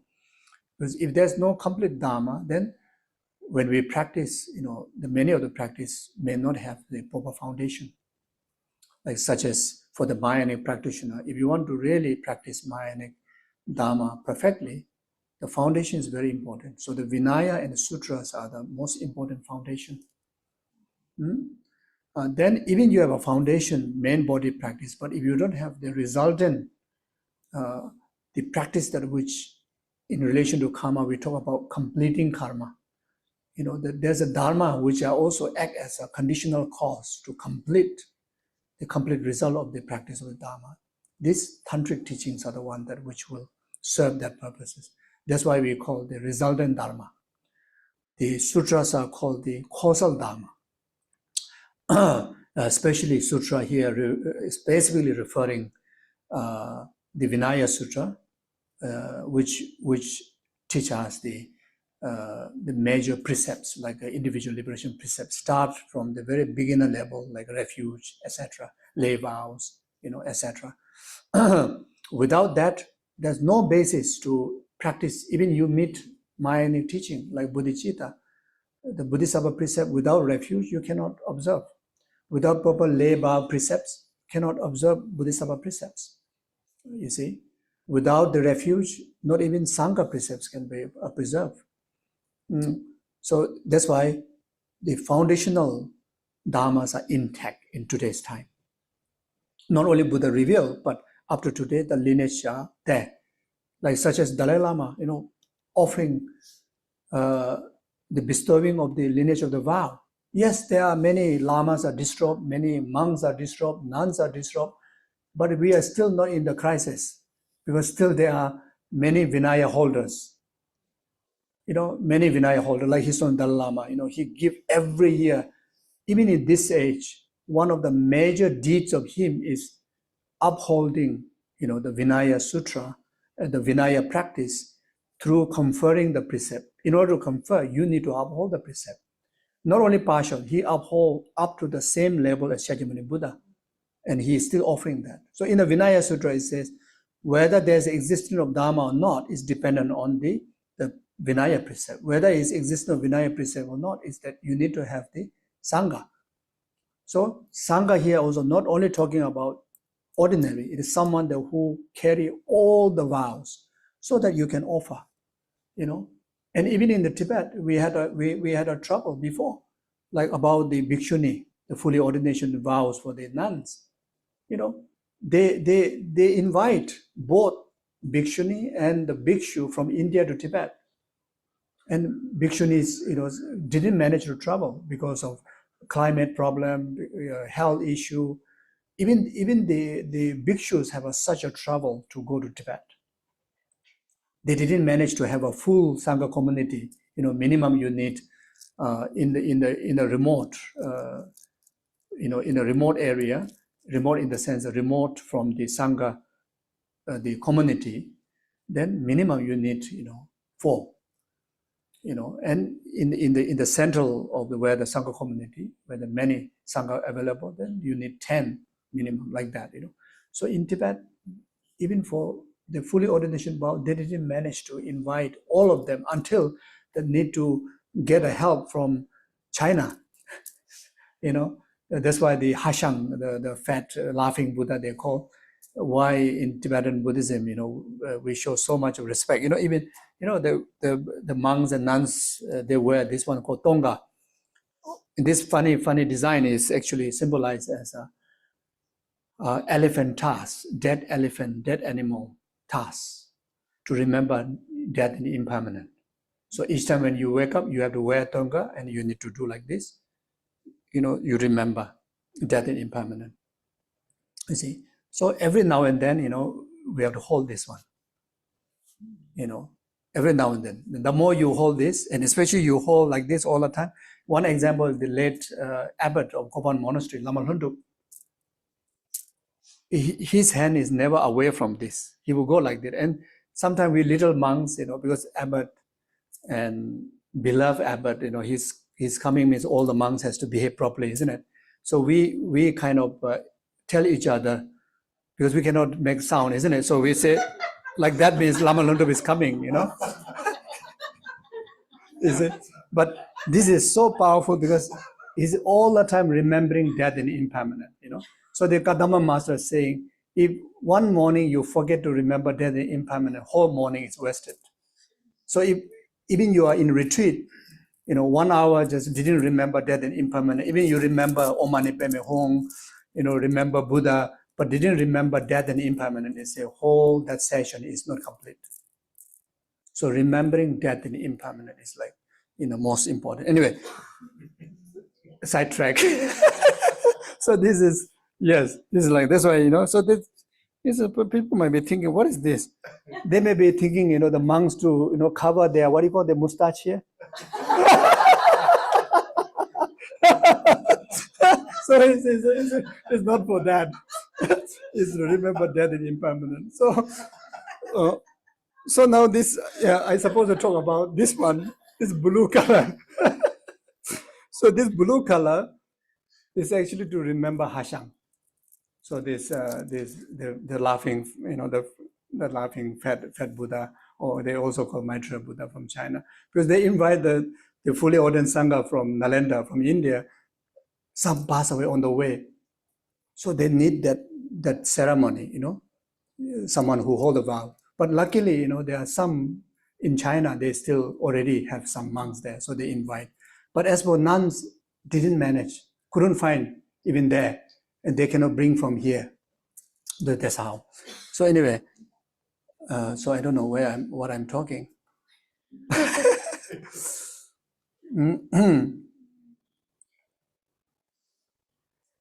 Yeah. So the The importance of the Vinaya. Oh yes, yes. So yeah, so you see, so yes, importance of Vinaya, yes. So therefore, from the Mahayanic teaching point of view, what is the definition of precious human rebirth? Of course, if you read in the Lamrim from the middle capable beings, small capable beings part of teaching, it talks about the 8 freedoms and 10 endowments. But from the Mahayanic teaching point of view, the precious human rebirth very much emphasize the life that which has the freedom and opportunity to uphold all the 3 kind of precepts: Vinaya precept, Bodhisattva precept, Tantric precept. That define our life as precious human rebirth. So you see, if any of you who are already practicing Dharma, Buddhism, any Buddhism, you already have refuge. Means you are upholding. It doesn't mean everybody need to become monks or nun, but someone have the opportunity to hold individual liberation vow that start from the refuge and lay vows. Many of you have lay vows. Many of you practice refuge vows. Then many of you practice Bodhisattva vows, and many of you practice Tantric vows, and that is the definition of what defines precious human rebirth. You see, so now even in case if you are not practicing yet, but if you wish to, you have all the freedoms, endowments. Outer endowments are like Dalai Lama, and there are so many others. Can confer all the 3 vows with absolute intent because they uphold without even a slightest of transgression. This is our period. During Shakyamuni Buddha, right after Shakyamuni Buddha passed away, they had such a struggle to uphold. Remember that Mahayanic teaching and Tantric teaching was almost disappeared, and until there's a period. This is very much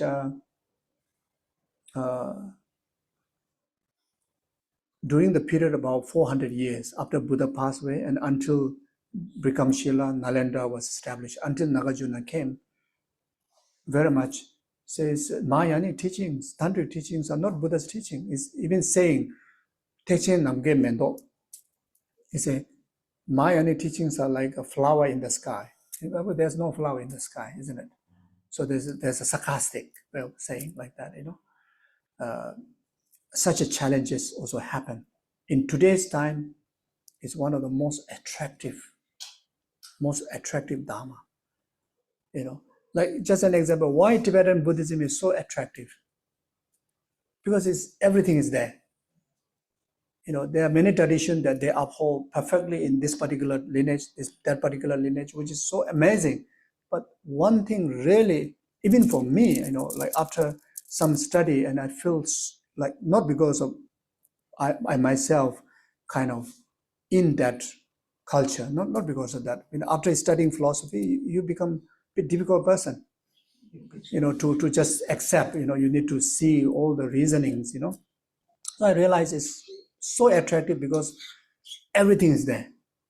Theravadan teaching is also there, Tantric teaching also there, Mahayana teaching is also there, and that also in a most elaborate explanation, because the Sanskrit teaching is the most extensive commentaries you can find, comparing to any other teachings, because there are certain traditions say we only want to read and practice what Buddha have said only. We don't want to hear what Nagarjuna said, what Chandrakirti said, what this scholar says, whatever Buddha said, that much. Yes, if we have the wisdom up to Buddha's level, those teachings, especially those hidden meanings, we can understand. But the thing is, not everybody have that kind of, clarity of our mind. But this great Indian Pandits, they illustrate the hidden meanings because they already achieved great samadhi. Like even Shariputra's time, Shariputra, Mongolputra, Ananda, everybody achieved high level of samadhi. That's why even Buddha's teachings were made available in text because of them. The later Nagarjuna, his smartness is like as equal as Buddha. That's why we even regard him as like second Buddha. So much of commentaries are available. You see, So commentary not only on the Mahayana teaching, commentary on the Vinaya, commentary on all the sutras. You see, like Abhidhamma, you see, one of the most elaborate commentary, which Abhidhamma is very much mainly for the Hinayana circle of teachings, mainly focus on that. But the Lobe Inyi, Bajubandhu, he bring out the extensive commentary of the Abhidhamma teachings of the Buddha's work through commentaries, you see. So really amazing. So therefore, yeah, so then there are so many qualified living teachers which you easily can access. If you want to learn Tantra, complete teachings available so easily. If you want Vinaya, so easily. If you want sutras, so easily. I mean, there's so many great living scholars, almost like, very much like Nalenda's time. Today, still, because of His Holiness' kind of strictness, the qualities of the learning, that brought this quality, you see, from many countries, from many walks of life, they pursue the Dharma and great scholars. But just from the Tibetan community, there are many hundreds of great learned teachers, and who are like really ready to, like, if you are interested, ready to pour. There are so many great institutions are available, you see. So nothing is lacking from there. Now, from your side, I mean, today's time, we are very much like cornered after exposed to all the material kind of like distractions and all this whatever.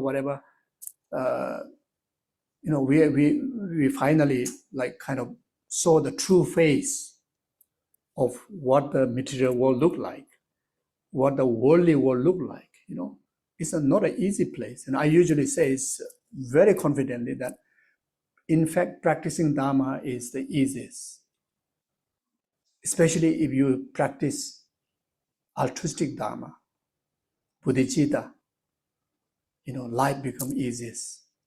Comparing to the worldly life, worldly concern, live within the environment of worldly concern, and pursuing worldly concern actually is so difficult.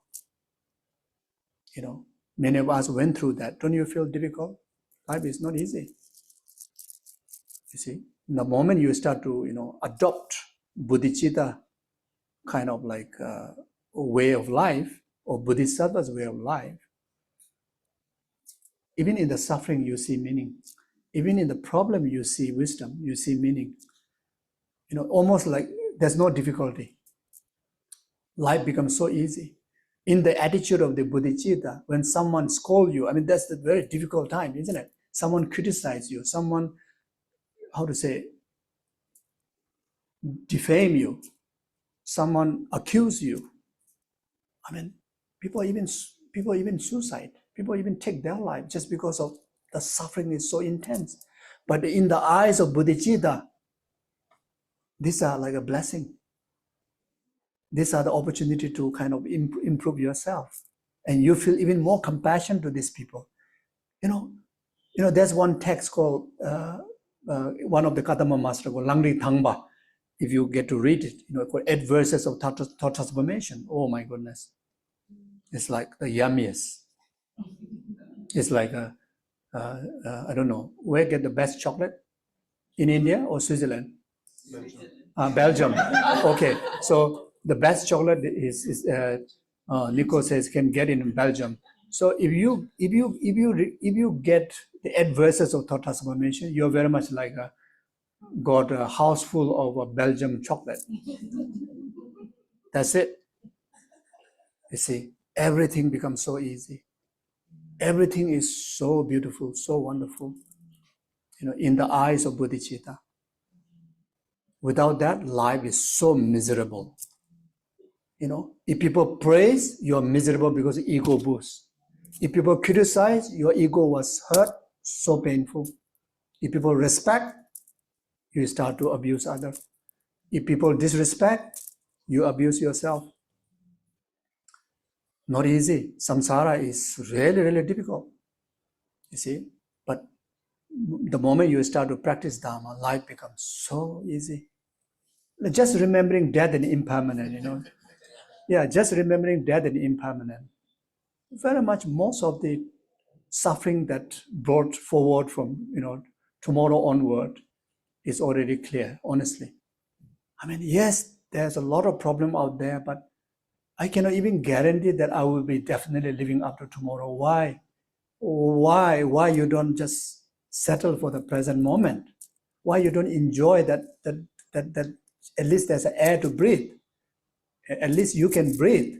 At least there's a, the fridge is almost empty, but there's a few grains of rice inside there, isn't it?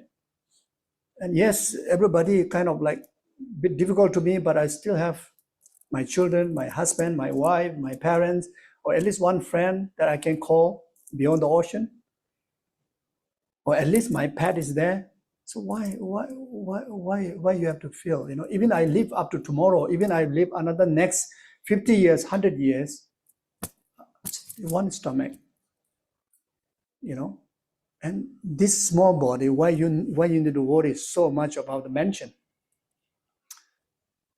We have unnecessary, exaggerated kind of problems, kind of like starve into our system until it's like so miserable, worry after worry. It's a nightmare, like sleepless nights, you see. But just the wisdom of remembering death and impermanent, you start to calm yourself, settle in the present moment. So powerful, you see. So remembering death and impermanent is a Dharma wisdom, you see. Now, learning about impermanent, even, death and impermanent, just the impermanent aspect. Everything changes, means gone means cannot return. Like yesterday's, how many unnecessary haunting emotional baggage we carry to those things that we have done, to those things that others have done to you, or to those things is just come in your emotion. So much of suffering, like all the time, just like it comes. Why it comes and it tortures you? Because you allowed them to come, isn't it? We're allowing them. Don't we have a human intelligence that like say no, or at least like kind of like occupied with something else, the wisdom aspect, the beneficial aspect in our system? We don't do that. Somehow we kind of search for, we make pathway all those unnecessary thoughts to comes in our way. We try to remember this, remember that person, actually not sure how that person hurt you. You're not really sure, but yeah, it hurt somewhere, but not really sure. Now you put effort, how that person, where that person was, how he said like that. We don't need to do that, isn't it? There's no benefit. It only hurts you, but we do that. It's almost like clearing the pathway for this trouble to kind of like fully hijack your system and torture you. Unbelievable. We do that. We do like that, isn't it? We literally do like that. Then we go and find psychologists. We go and find medicine, sleeping pills. Then they say, I can't handle myself, Then at the same time, people also take advantage. I have some kind of like sixth eyes or third eye, or I can heal you and I can take care of you, even Buddha cannot take care of you. How Buddha also cannot like come and like kind of like put a vajra all around your body as a fence and insert the wisdom in us. Who are you, but there are a lot of people who say, I can take care of you.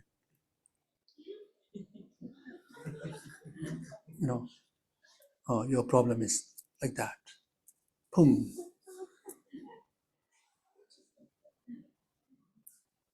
There's so many psychologists offices around the world. In some country I go there, every next door is a psychologist. And it works well because they also, like that, but here also the problem never decrease, increasing.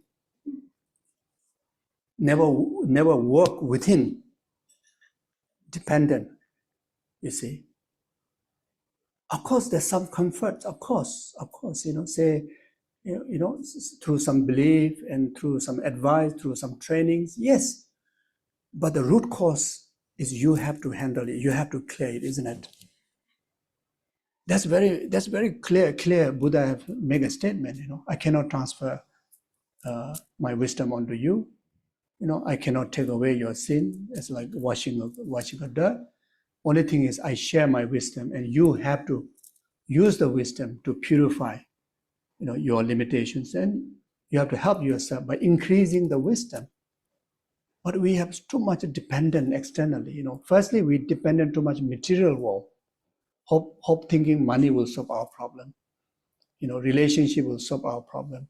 Building home will solve our problem. Buying new car will solve our problem. Taking supplement will solve our problem. And it didn't work. Then now psychologists will solve our problem. Buddhist monks will solve our problem. So that's why there are more monks doing ritual like that, like blah, blah, blah, blah, blah, blah, blah, blah. More monks are doing like that. There are only few who discuss. You see? Really, literally, there are more. And it's kind of like, yeah, for a certain period, maybe a bit numb you, even able to numb for whole life, but how about next life? How about next life? So if you are really following the Buddha's teaching, following the Buddha Dharma, this is something seriously you have to think about it. All these are distraction. All these are, you are like kind of like, it's obstacle to really express your true potential. Living in the cloud. Living in the air or cloud. Both are quite same, isn't it? You see? So it's quite serious. That's why His Holiness Dalai Lama very openly, publicly, like very straightforward, which many people don't do that. Because it sometimes it offends people's sentiment, people's heart. Like study, practice, study, practice. He's the master of all the rituals, but he tried to kind of like say, try to avoid. You see, because why? Because sometimes people may get distracted, and this precious human rebirth is like kind of like let you waste your time with a very limited potentials, limited enjoying your potentials. You see, that's very true. So ultimately, we really have to use this wise wisdom of Buddha, and we have to take into our own, ultimately we have to take the medicine, isn't it? Just trusting a good doctor is not good enough. We have to take medicine every day. Is that puja monk can stay with you all the time? Can that psychologist stay with you all the time, 24 hours? Cannot, isn't it? If there's somebody like can stay up to your last breath and can go through Bardo together and can go through determine, make sure your next life, that would be wonderful. But the reality is, in most difficult time, we are not really there. But one thing is always there, will be there, is if we have equipped with that wisdom and exercise through deep meditation training, being habitual, like how negative emotions are so with us, because we meditated so much. We living together with our negative emotion daily, how many times, repeatedly. That's meditation. Meditation means habituation, repeated habituation, and until it becomes you, isn't it? So these are very serious. So even distractions are all part of my topic. Laziness. That's why the third category of laziness, what do you call now? I forget the name. Underestimating one's potential. That's just now gone. The other one, prosperously, procrastination.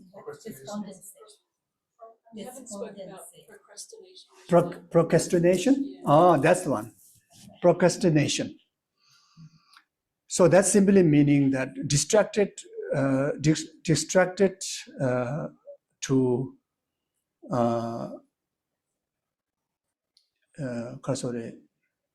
Chawa Shemba, less importance, less meaning. So in Dharma term, the worldly concerns are the less important, less meaning compared to the Dharma. In relation to practice of altruism, then even pursuing just liberation from lower realm and to achieve higher rebirth is less important.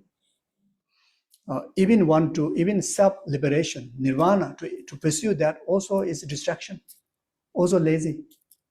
In the practice of bodhicitta, all this, even within the Dharma, there's so many laziness. You see, it falls into this particular third category of laziness.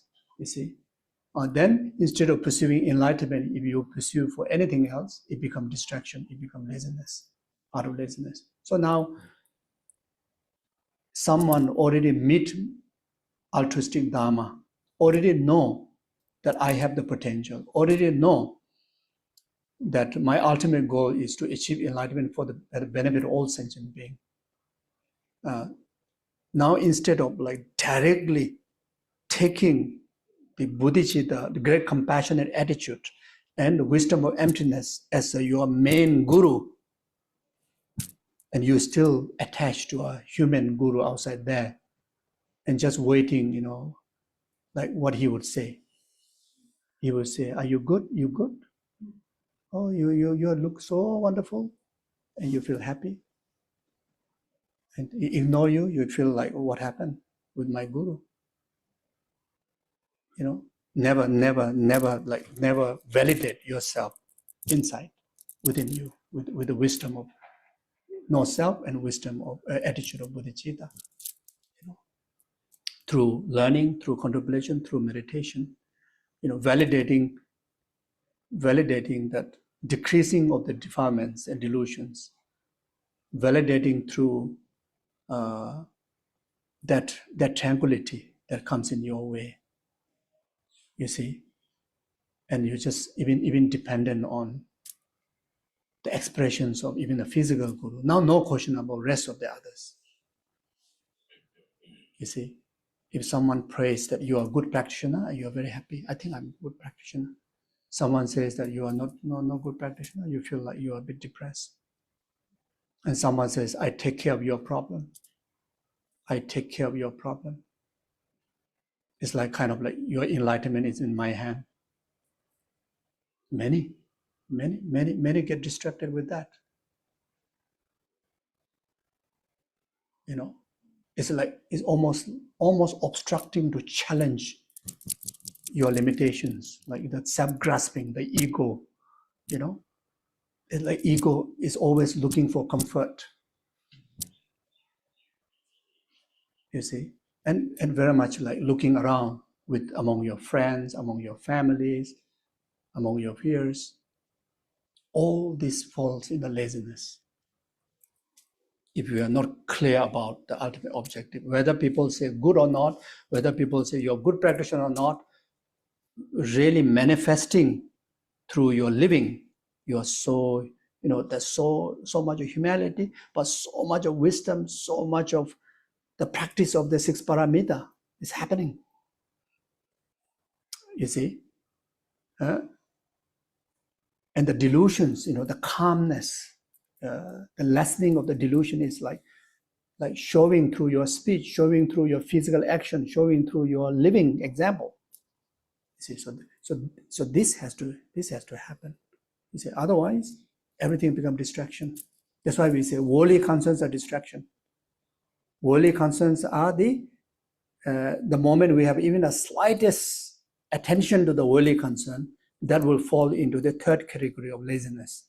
So it's not just generally the laziness is bad, but even the Dharma, I've quoted a few words of the Buddha, it's very bad, It's a major obstacle, you see. So yeah, like that, simply. So if you aspire, maybe no Mahayana teaching, but if you aspire for just a Dharma, then anything other than Dharmas if you have like a major interest, attractions, then it becomes laziness, like that, you see.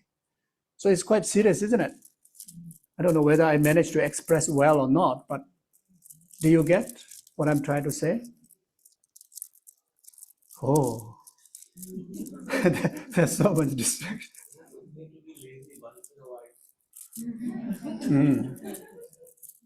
No, Once in a while you need to take. You like being late. okay.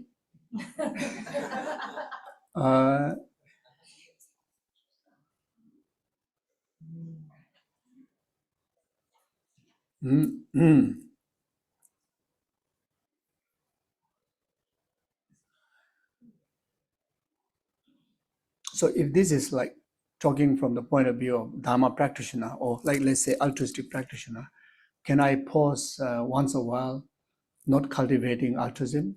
Say no. Then they say, oh, then it sounds like you're not compassionate. It sounds like the teaching is not compassionate. No. If you cultivate altruism, if your hobby is go to the beach and sunbath, actually it will give even more meaning to sunbath more. If your hobby is go to the market and get all the groceries and make a delicious food once a while, maybe every Saturday, with the tools of bodhicitta, I think you have a more meaning to spend more time in the market, and you have more meaning to spend cooking more dishes, and you will cook much more better,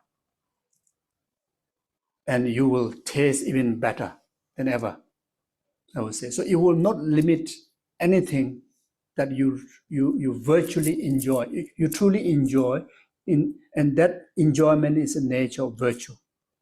Now that ordinariness, that ordinary some kind of relaxation, that hobby, by nature is not negative, but then with the element of bodhicitta, that ordinary become extraordinary. That will become even practice of achieving Buddhahood, and it will be so beneficial to so many others. So like that.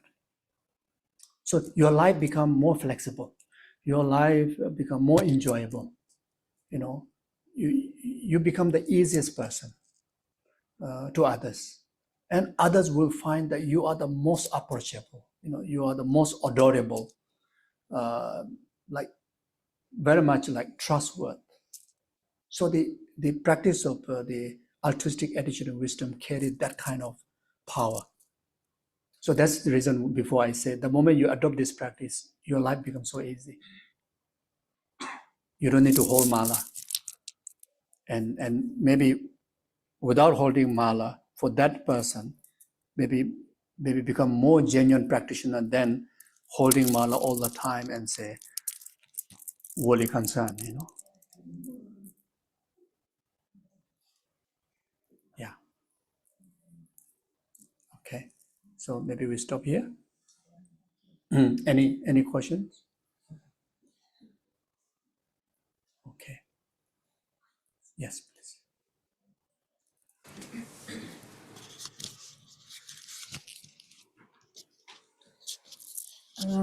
Geshe-la, you said that true wisdom exists from his own side, even though it's contradictory because nothing exists from his own side.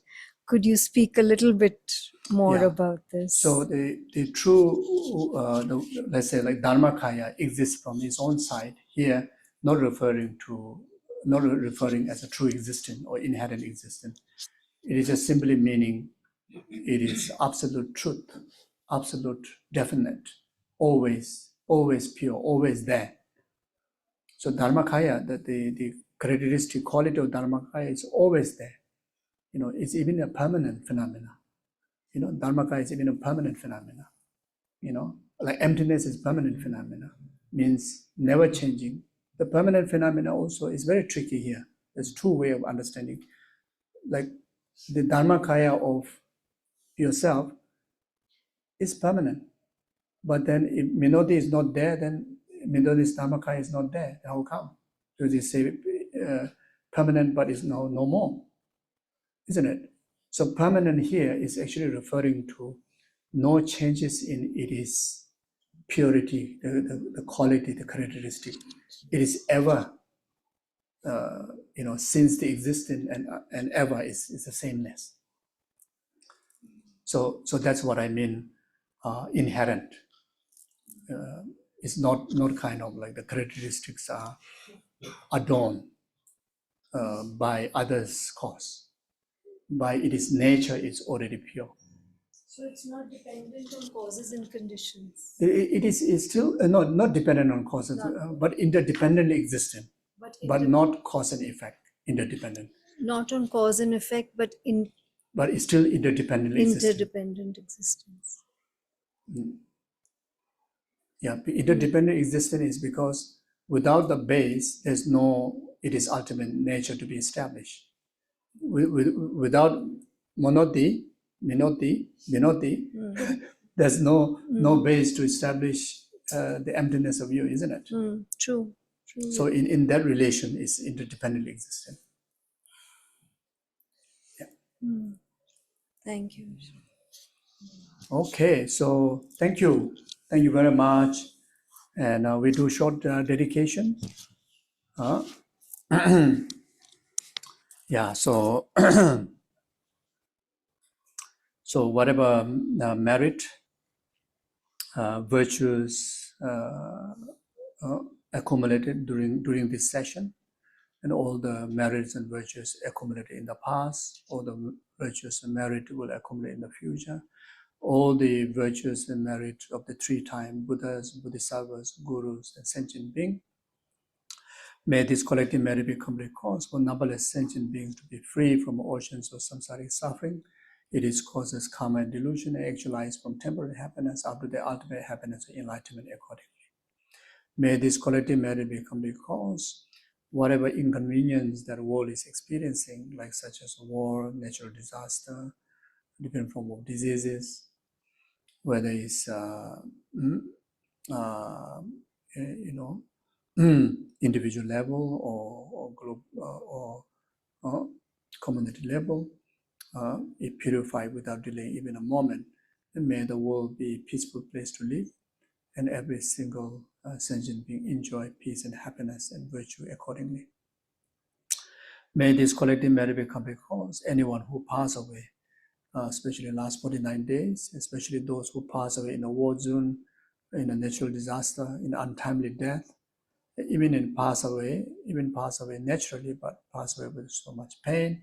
May this merit be complete cause to purify suffering of death, suffering of intermediate state, suffering of rebirth, and actualize higher rebirth in Buddha's pure realm, and within that very lifetime they actualize full enlightenment accordingly.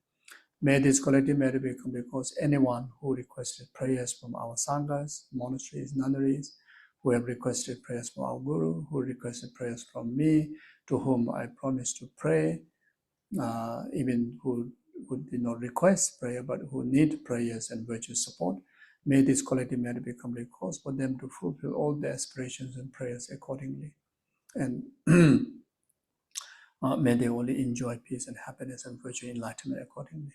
May this collective merit be complete cause all the beneficial beings, those who are the source of peace and happiness of the world, like such as His Holiness the Dalai Lama, all the spiritual gurus from all the traditions, and yourself, your family members, and including that one individual who is the source of strength, source of peace and happiness of that one another individual, like can be the husband to the wife to the husband, the parent to the children to the parent, even that one individual who is taking care of one pet, like a dog, cat, so important that this individual to always enjoy good health, a long life, and fulfill all their aspirations. May always endowed with all the conducive conditions so that they can be always be there for the needy ones accordingly. May this quality may be complete cause of most precious Guru Geshe Lama Konchok, all his holy wishes be fulfilled. May we have the military resources to actualize his unmistaken reincarnation. May the reincarnation be free from inner outer secret obstacles. Have all the conducive conditions to carry the enlightened legacy, just like the previous reincarnation, Geshe Lama Konchok, if not more than that, in the service of sentient being, in the service of Dharma accordingly. May this quality may be complete cause, all the virtuous institutions like monasteries, nunneries, all the Dharma centers, and especially here, the Tushita Meditation Center in Delhi, free from inner outer secret obstacles and actualize all the conducive conditions to preserve the Dharma, the virtue, the compassion in action, in extensive learning, as well as actualizing realization on the stages of the path accordingly. May each and every one of ours, as well as your family members, always enjoy all the auspiciousness. May the day be auspicious, may the night be auspicious, may every single moment be auspicious.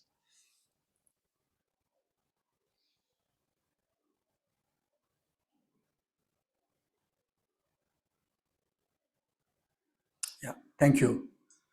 Thank you very much. Thank you. Take care. Oh yeah, I have a present for you all. There's a blessing strings you can take. So this one is to tie on the wrist. So there's a mantra. So this mainly blessed by the nun that who did many retreats.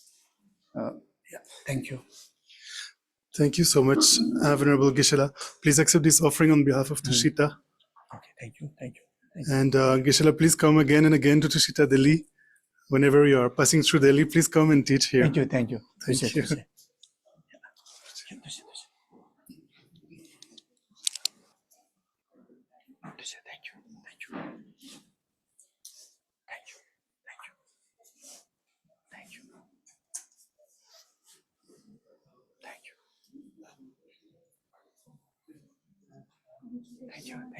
you. Thank you.